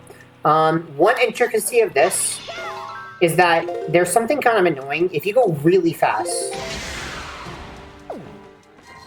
which the way I recommend is, you notice that I'm aiming and then I'm doing the item slide out of the shot, so I'm releasing the shot during the item slide. These guys, if you're too fast and you go right here, which is where I like to go, they'll actually notice you too early and you can't get the double shot. Let me see if I can do that. This is if you go way too fast. You always want to get this because you're waiting for those moblins, because you'll be able to beat the cycle. Notice how I'm also doing positive speed? Okay, that time he didn't notice me, but he can actually notice you if you're here. And then that's it. You won't be able to get the double shot. Alright, let me do it one more time.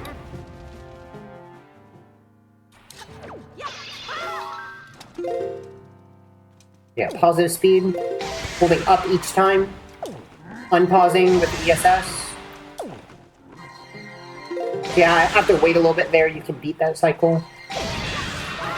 We're gonna come over here. We're gonna backflip leaf to grab there. Now, that's way more complicated than I just made it look. This clip is annoying. It's kind of hard. So why? Well, one, you have to aim to the left. So if you aim like here, it's not gonna work. It won't work if you aim here. You have to aim a little bit to the left. You have to try to reach. It's only this part of the pillar right here that you can grab. And when you release leaf, it has to be literally the last frame possible before you bonk. Like see that bounce? You bounced off. You don't want to bounce off. You want to press A as late as possible, like that. Another thing that's really dumb. Let me see if I can replicate this.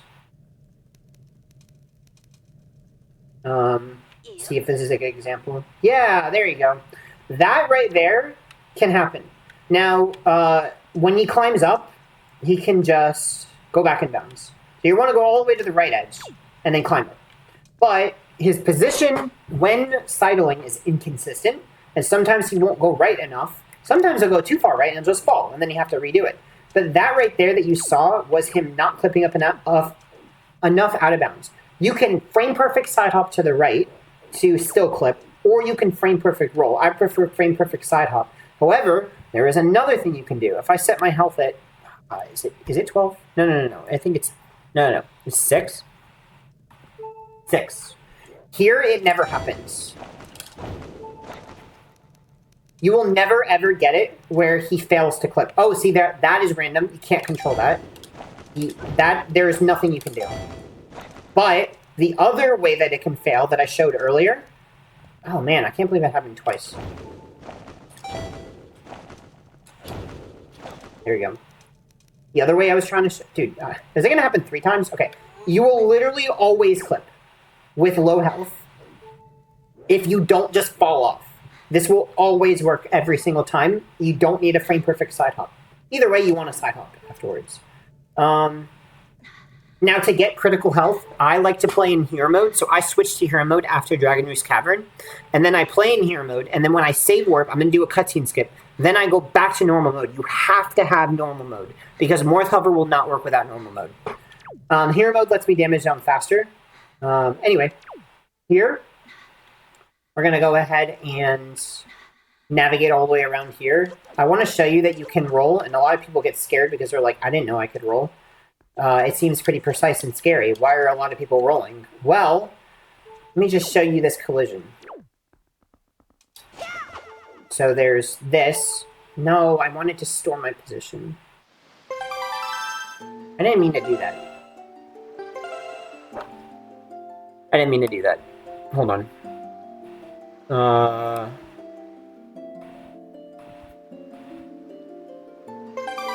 Let me see if I can fix this. Porter high roll zones. Let me do this one more time.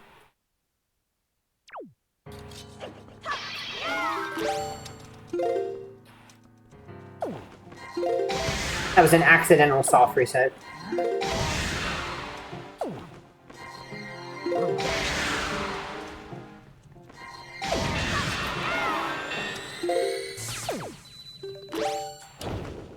There we go. Alright. this one more time. Okay, okay. Store position. From here, what I'm trying to show is that you want to turn the camera and then roll. You're going to roll all the way around this, so at that time I kind of messed it up. It's 5 rolls. That 6th roll, I don't think you're ever going to be able to do. But make sure don't turn Link before rolling. Turn the camera as you've side hopped, and then do a dry roll for that first roll. And there you go. That's consistent. What I'm trying to show is that there are parts of this where it's precise. The most precise part is here and here. Now, why is that? That's because this is actually not circular. This is a square. The out of bounds part is a square, while the inside is an octagon. See that? This is the most lenient part. Look how far I'm here. Because this is the corner. Now we can go straight this way. Now it gets more precise. See, this is pretty precise right here. This is an edge. It's just a square. When you think about it that way, it's an octagon inside a square. Then you realize the corners are the most lenient part, and the edges are the most precise parts. Actually, is it an octagon? 1, 2, 3, 4, 5, 6. Wait. Maybe it's not an octagon. Is that a 6-sided, 12-sided one? I don't know. I think it's an octagon. So, side hopping makes this part consistent, because you're always going to side hop to the correct position. You just have to be careful right here. See? You have to be careful right here. And then here we're just walking the rest of the way. So when you're going the rest of the way, you can't go too far that way, see? Because that was the other part where it's all the edges is where it's precise. So we're going to go here. We're going to aim the camera so that the right edge of the screen... Oh my gosh. Oh, okay. I just want to show... It's on this pillar right here. The pillar you clipped out of bounds, you want in first person it to be on the right edge of the screen. Now we're going to do a side hop pause storage. There we go. And we're going to save warp.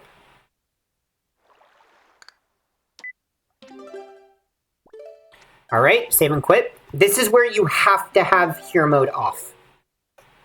Alright, so now we're going to do Pup Again and Skip.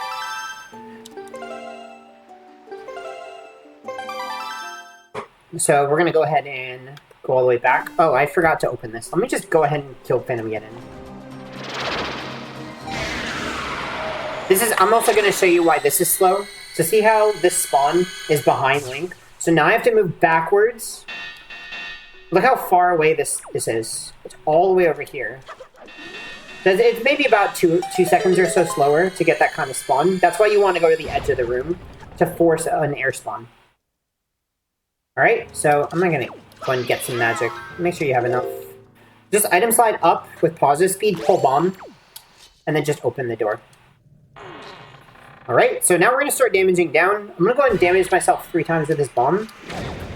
I like to damage myself first, then item slide over here, damage again 2 more times. Now we're going to go to this part of the pot, all the way in the corner, climb up, wait until Pup Again's punch starts to hit you. Go until the frame of it flashing red. That's the frame.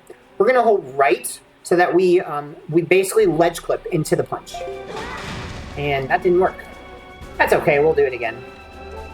Let me just try it again. Sometimes it's not... There are, like, consistency issues with it, unfortunately. Let me try again. Try to show it one more time. Usually it's pretty consistent. I'm pretty sure there's something weird with his position that hasn't been, like, fully ironed out, but... You can also try the ledge clip from the other side, which might be more consistent. Alright, red flash. There we go. So now I've clipped out of bounds, as you see. We're out of bounds here. You prefer to get hit by that punch. I'm actually going to be using the punches to damage down. So... I prefer every time he punches to roll at him and try to get hit because look, he deals me a whole heart. From here, we're going to item slide. There's 2 different corners we want to go to. There's this one right here, which you can't see it. It's invisible. But there's an invisible corner out of bounds here. Okay, trying to get hit on purpose. this corner right here is one of the places we want to set this up where we're going to be shooting a morph with a flame arrow.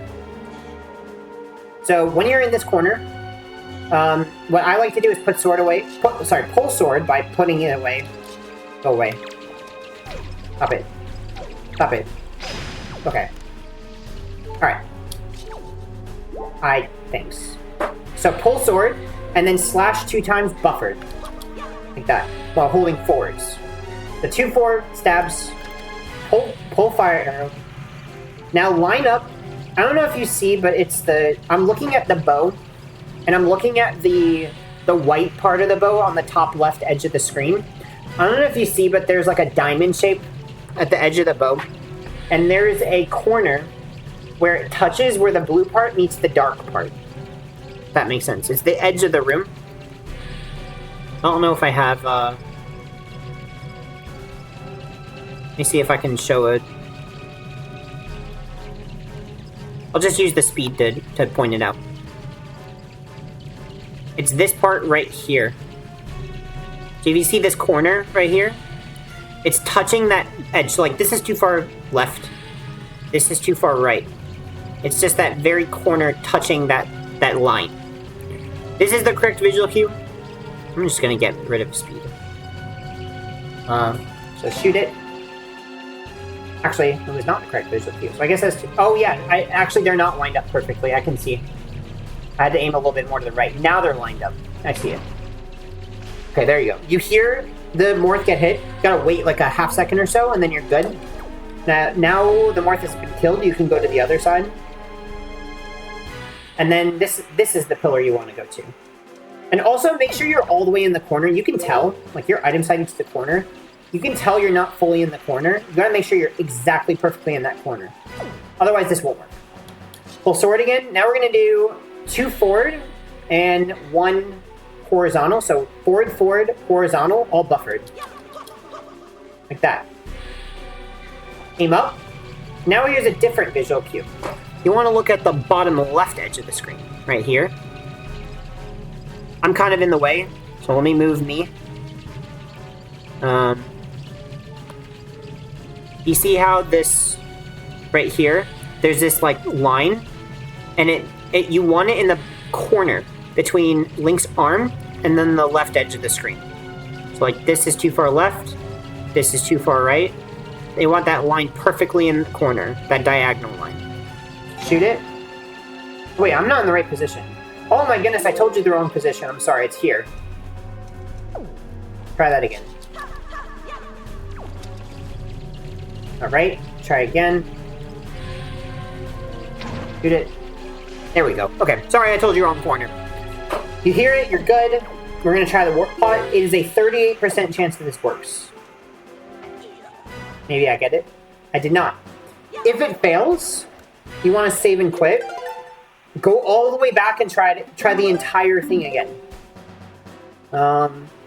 If it works, you take the warp pot to the top. Basically what's happening, if I can show. Actually, I have a teleporter. Let me teleport to the warp pot. Oh wait, no, I don't have it. I think it's this. No, it's not that. Okay, we're experiencing technical difficulties. I didn't remember what the warp point was, and my game crashed. Hold on. I'm trying to do this in one take, so bear with me. You can just skip to the part where I'm back.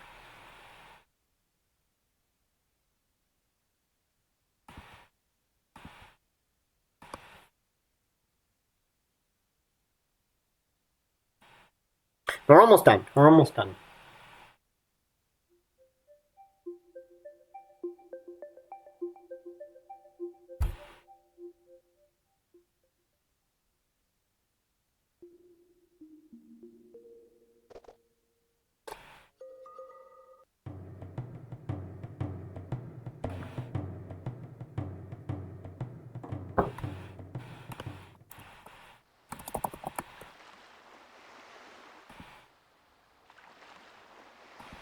Alright, sorry about that.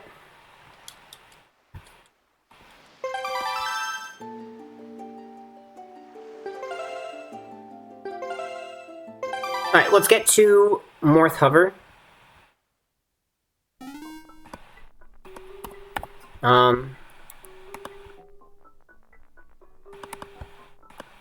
Let's do this again. Let's pretend you got it, alright? I wanted to show you why this is inconsistent. So it's a 38% chance of it working. And what's really happening is you're shooting this Morth. And when you're shooting it, it's random that it'll burn the warp pot lid. So if it didn't work, then it's basically just because the Morth didn't bounce far enough. Oh, that one worked. I'm pretty sure it's more likely to work from the top. It's less likely to work from the bottom. That third Morth, you can't actually get in. It's too far away. It can't burn the warp pot. So if it works, you take the warp pot to the top. Also, you want to be damaged down.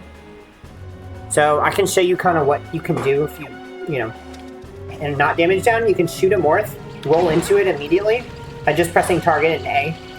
And that gives you a half heart damage. So you can just keep doing that. You can also void out over here, quick to like spawn quickly up top. It's like a very fast way to. But actually, I didn't take the warp pod, so I would have spawned at the top. All right, let's say you've done all that. You've gotten down to a quarter heart. You do want quarter heart. You can bomb yourself too, so I'm not going to do that. If you bomb yourself 3 times, get hit twice by Puppaganon, you're good. You have the right damage. Here, after taking the warp pot, slash, backflip, and then do a horizontal slash, like a untargeted slash, you'll get the Morth on you, and you'll have slashed it at the same time. Another way you can do this. Let me set my health at 2. So let's say I voided out on the chain. It's actually different. All you do is just press B. Like that. Once you have the Morth on you, you want it in the center of Link like this. See how it doesn't move while you're... The Morth doesn't move on Link while Link is moving. As soon as he stops moving, the Morth moves on Link. For whatever reason, if you roll the Morth off you at the wrong time, it can go directly backwards the wrong way. Because what you want to do is we want to get the Morth up to the platform, and you have to roll it off you, so you want to go behind the warp pot, roll, and then immediately start blowing leaf at the Morth. It's random what direction it goes in, between this radius and this radius, but by doing that thing where you wait until it gets here, and then you roll, it'll prevent it from going directly this way, which is like 1 in 50 chance or something, 1 in 30 chance. Let me show this again. Like I said, it's RNG. And also the keys will spawn if it takes too long, so that's also annoying.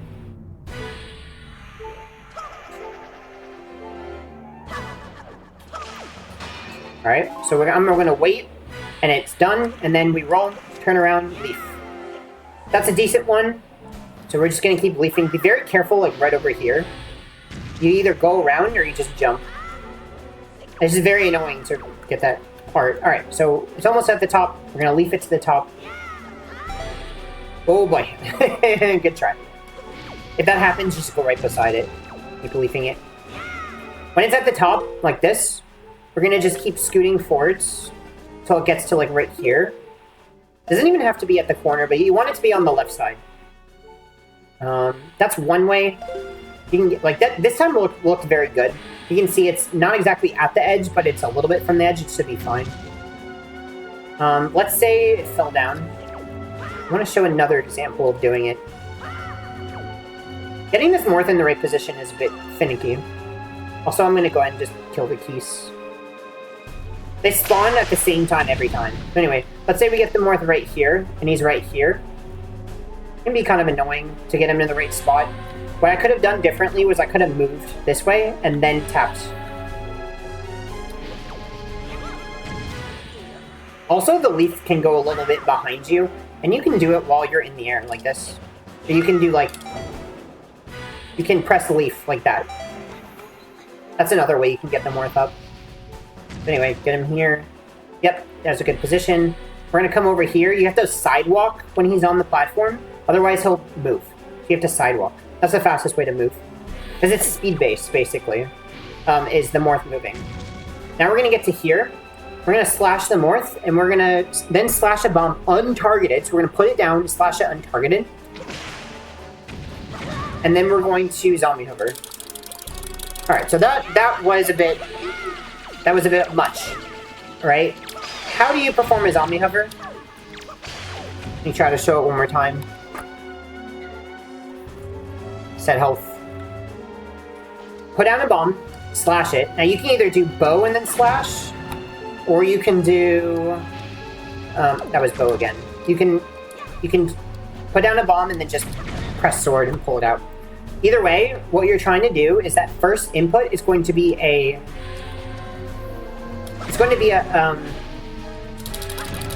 how to explain it? Let me do gamepad. Oh, I can't. I have to slash myself first. I have fake death right now. It's an interesting glitch. Alright, let me... Wait, no. Okay. Alright. Switch to gamepad. Want to show that... So, lift off is kind of annoying because you have to do a regular jump slash. So what I'm really doing is I'm jump slashing. So if you have gamepad, you can just do A home at the same time while holding target, and then you press home again to leave, and then now I'm just mashing B. So that first one is just a regular jump slash, and then everything else is B, and you don't even have to press target. But it's annoying with gamepad because you can't reach the buttons at the same time while... I did not mean to do that. Let me do this again. For Pro Controller, you don't actually have to. Well, I'll show my hands. Let me show what I'm doing with my hands. Alright, so this is what it looks like doing a zombie hover.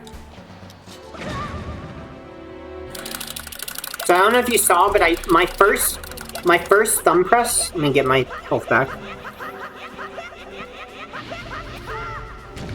My first press, what I was doing... Oh, I can't pause the game now. 1 second. I have to set health at 2 and then bomb myself to be able to pause the game. Alright. My first press was hold target with like my middle finger. And then I pressed A. And then I pressed like with my right thumb, and then I pressed B with my left thumb. And I'm really just shaking the controller. Like, I'm wedging it between my two, like, hands like this. While holding target. And I'm really just shaking the controller. And it's moving the controller between my two thumbs. So my thumbs are kind of pointed. Like this. As far as... That's one way you can do it. With a gamepad, I actually kind of do it two-pointer. Where you can hold it like this. And then shake it like this.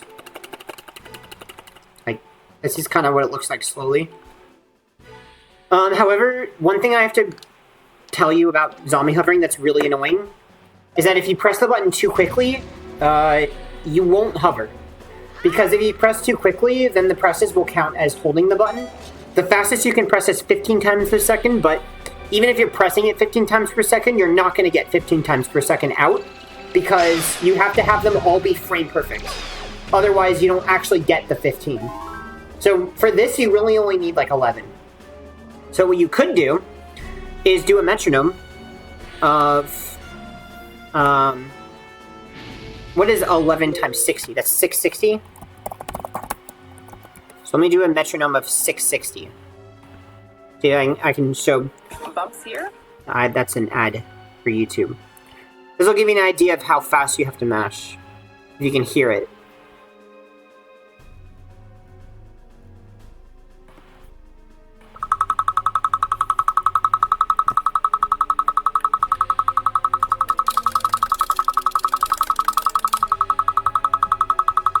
And if that's hard for you, you can really just slow it down to 330, and then just do two presses per beat.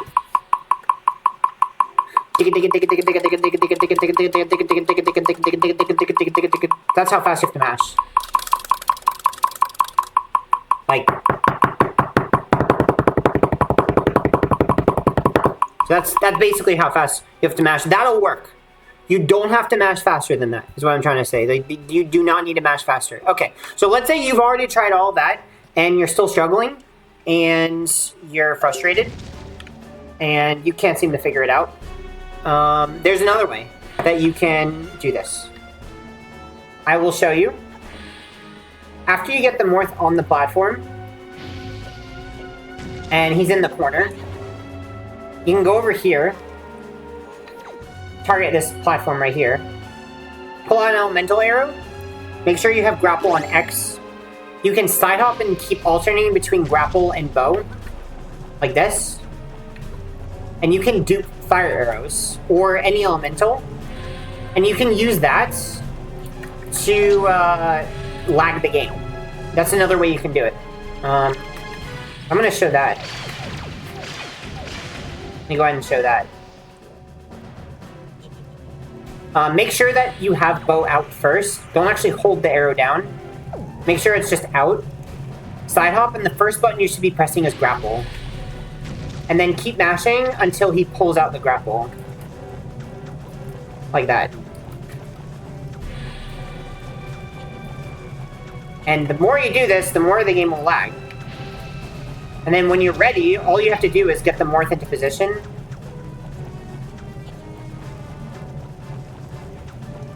I'm not going to do it the whole time, but you do this enough, the game will lag. Then you have to come over here, tap to get the Morph out of the corner, then sidewalk here, and then get the Morph back into position. Then you're ready to just do the zombie hover. You can do that. At that point, I highly recommend just don't do what I'm about to do next, which is the pause storage. Because, yeah, the pause storage is... The pause storage is not really something you're interested in at that point, because then you're struggling at zombie hovering, because if you do pause storage to skip this cutscene, so let's say you've healed with the heart at the top, then this pause storage you don't want to do, because then you'll just have to do the hover all over again. But anyway, let's say you are good at zombie hovering and you want to skip the cutscene. On Pro Controller, you want to target this wall, so aim to the left, target it, like that. Scoot to the left, side hop, 3 vertical, 1, 2, 3, that's targeted, 1 horizontal, and then pause storage. Switch controllers immediately, and save warp. And we've skipped the cutscenes. So now all you have to do is you have to come all the way back and do it again. So I'm just going to go and show, I'm going to show all of it from the beginning. I'm also going to show the damage route that I recommend. You just have to do that one more time and fight Ganondorf. So here, I recommend roll twice, bomb yourself into this loading zone by just spin attacking a bomb. Item slide all the way up again. All the way up to the top. Probably need more magic. I don't think I had enough. Alright, start by spin attacking a bomb. Roll, spin attack a bomb. That's 2. Roll, spin attack a bomb again. 3. And then 1 more. 4.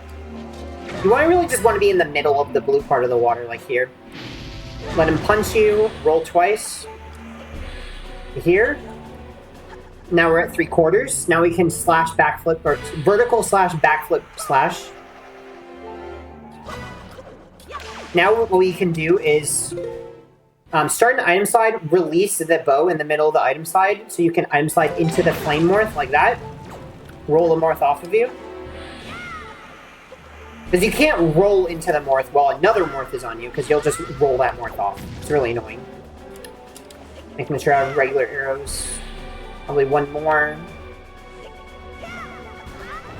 Oh, that went very high. It's RNG where the morph goes. You can't really control it. Oh. That's also RNG. There's not really anything you do about that.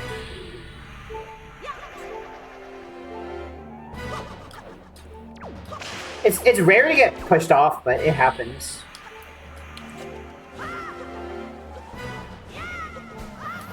Just trying to show it one more time.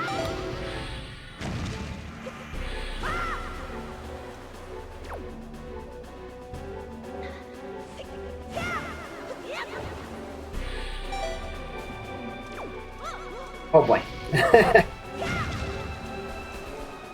I think this is a good example where I'm gonna have to kill the morphs, and you can tell based on the music that not the morphs, the keys. I'm gonna have to defeat the keys because this is taking too long.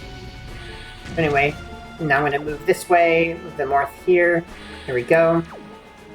So it's taking too long, so I'm just gonna wait here, charge a spin attack. You can also bow attack the keys.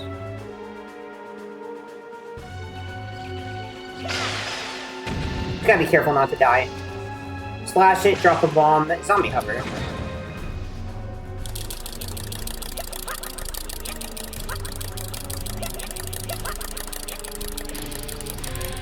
That barely worked, but it'll work. Alright, so I have 1 heart. Now, you can just wait for the keys if you really want, and kill them, and then get more hearts. Or, equip grapple. I'm just gonna show, if you want to get health, because this fight is kind of hard. So I'm gonna kind of just explain everything. Let me just give myself infinite health. Infinite health. Alright, if I enter this room, I mash A to talk to Zelda, and then just hold target and grapple. You can grapple her for hearts, so you can just keep doing it forever. Otherwise, if you want to do the fight regularly, let me just show you the fast strategy. And all the ideas of how this fight works. So first of all, Zelda will be, every time you talk to her, she'll be in the first phase. She'll be shooting arrows at him. Now you saw that didn't work. Why didn't it not work? It's because she was on the wrong side of him. She has to be on this side of him, otherwise he'll be facing her and he'll dodge the attack. After that, you just jump slash quick spin a bunch of times. And we can talk to her again. You just hold A. And then, I'm gonna just restart the fight. It's just holding A, sorry, pressing A while pressing target, spinning this stick, like this. Like that. But, if you want to do the fast strat for the fight, I will go ahead and explain that. At the beginning of the fight, normally she will jump and then shoot him if you don't move, but if you just move to the left, she won't jump. So now she'll shoot him without jumping. See? He shoots him earlier. That saves time. So move left at the start. So really just unlock the camera by holding... See, I don't know if you see, I'm holding left on the left stick and down on the right stick at the beginning of the fight. Your goal is to get in the middle of this box right here. So this box, this square, you want to be right here. And pull sword. Like this. This is quick text anyway. Now we can do a jump spin. And another spin will defeat him. So, basically being in that box will make it more likely to work. If you do it this way, you don't have to spin attack. You can do it that way too. You just get hit by the barrier. So either way, that'll one-cycle him. For second phase, he's going to be doing 2 different kinds of attacks. That's one. That's it. That's the same one. It's RNG. I think he's more likely to do this kind of attack. Yeah, that's the other attack you can do. That you can't do anything about. You just want to stay right outside of his range. See what I'm doing? I'm just staying right outside his range. You can shield if you want, but shielding messes up. See, if I try to parry while shielding, it doesn't work. See, no parry. I don't actually hold shield. I'm not scared. Just have an idea of how far his range is. There's a one-cycle for second phase. You're going to be parrying, but the way you do it makes you one-cycle. Let me show first phase again.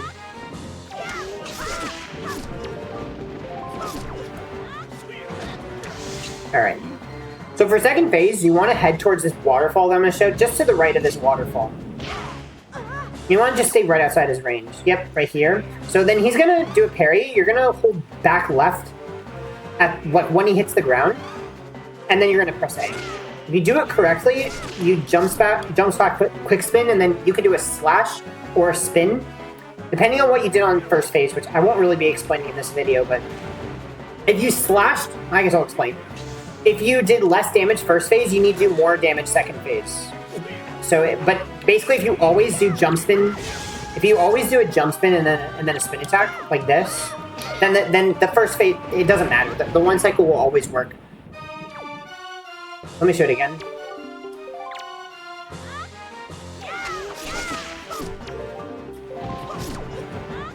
It's like that second slash that I just did, you don't have to do.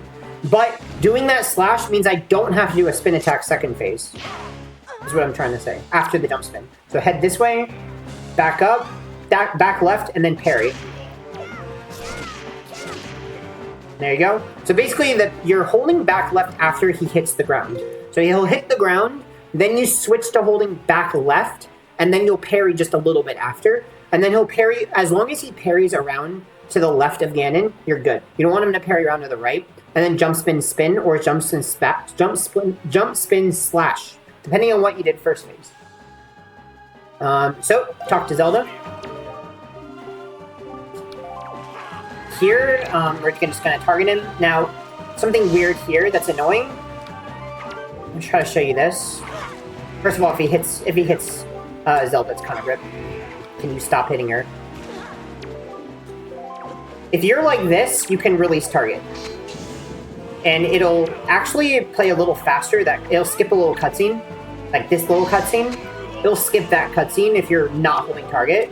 But be careful, because if you're like this, he'll fly away. Why is that? Because Zelda's arrow was threatening him from behind. See how she's directly behind him? But if she's at the side, like this, you can release target. But if he's pressuring you a lot, I wouldn't do it. Like if he's pressuring you like this, I would just back up like this, so that Zelda's on the opposite side of him and just hold target. That way, even though he's pressuring you, you're moving back, the arrow won't miss. See, like that? And there you go. And then final parry. And if hope this video will help you finish your first ever run of Wind Waker HD 90%, or if you've never done manual Super Swim, this is the video for you. I hope it helped. I think it's a really cool run. I really, really like this speedrun. So I hope this video has been helpful for you today to learn the game. Good luck. If you need help, there's a wiki. There's a link to a wiki that has individual tricks for everything in the description, so definitely check that out. And there's also going to be a link to the Discord where you can ask questions, or just come into my streams and ask me, or ask in the YouTube comments. Doesn't matter. Hope this video helps you. Bye bye.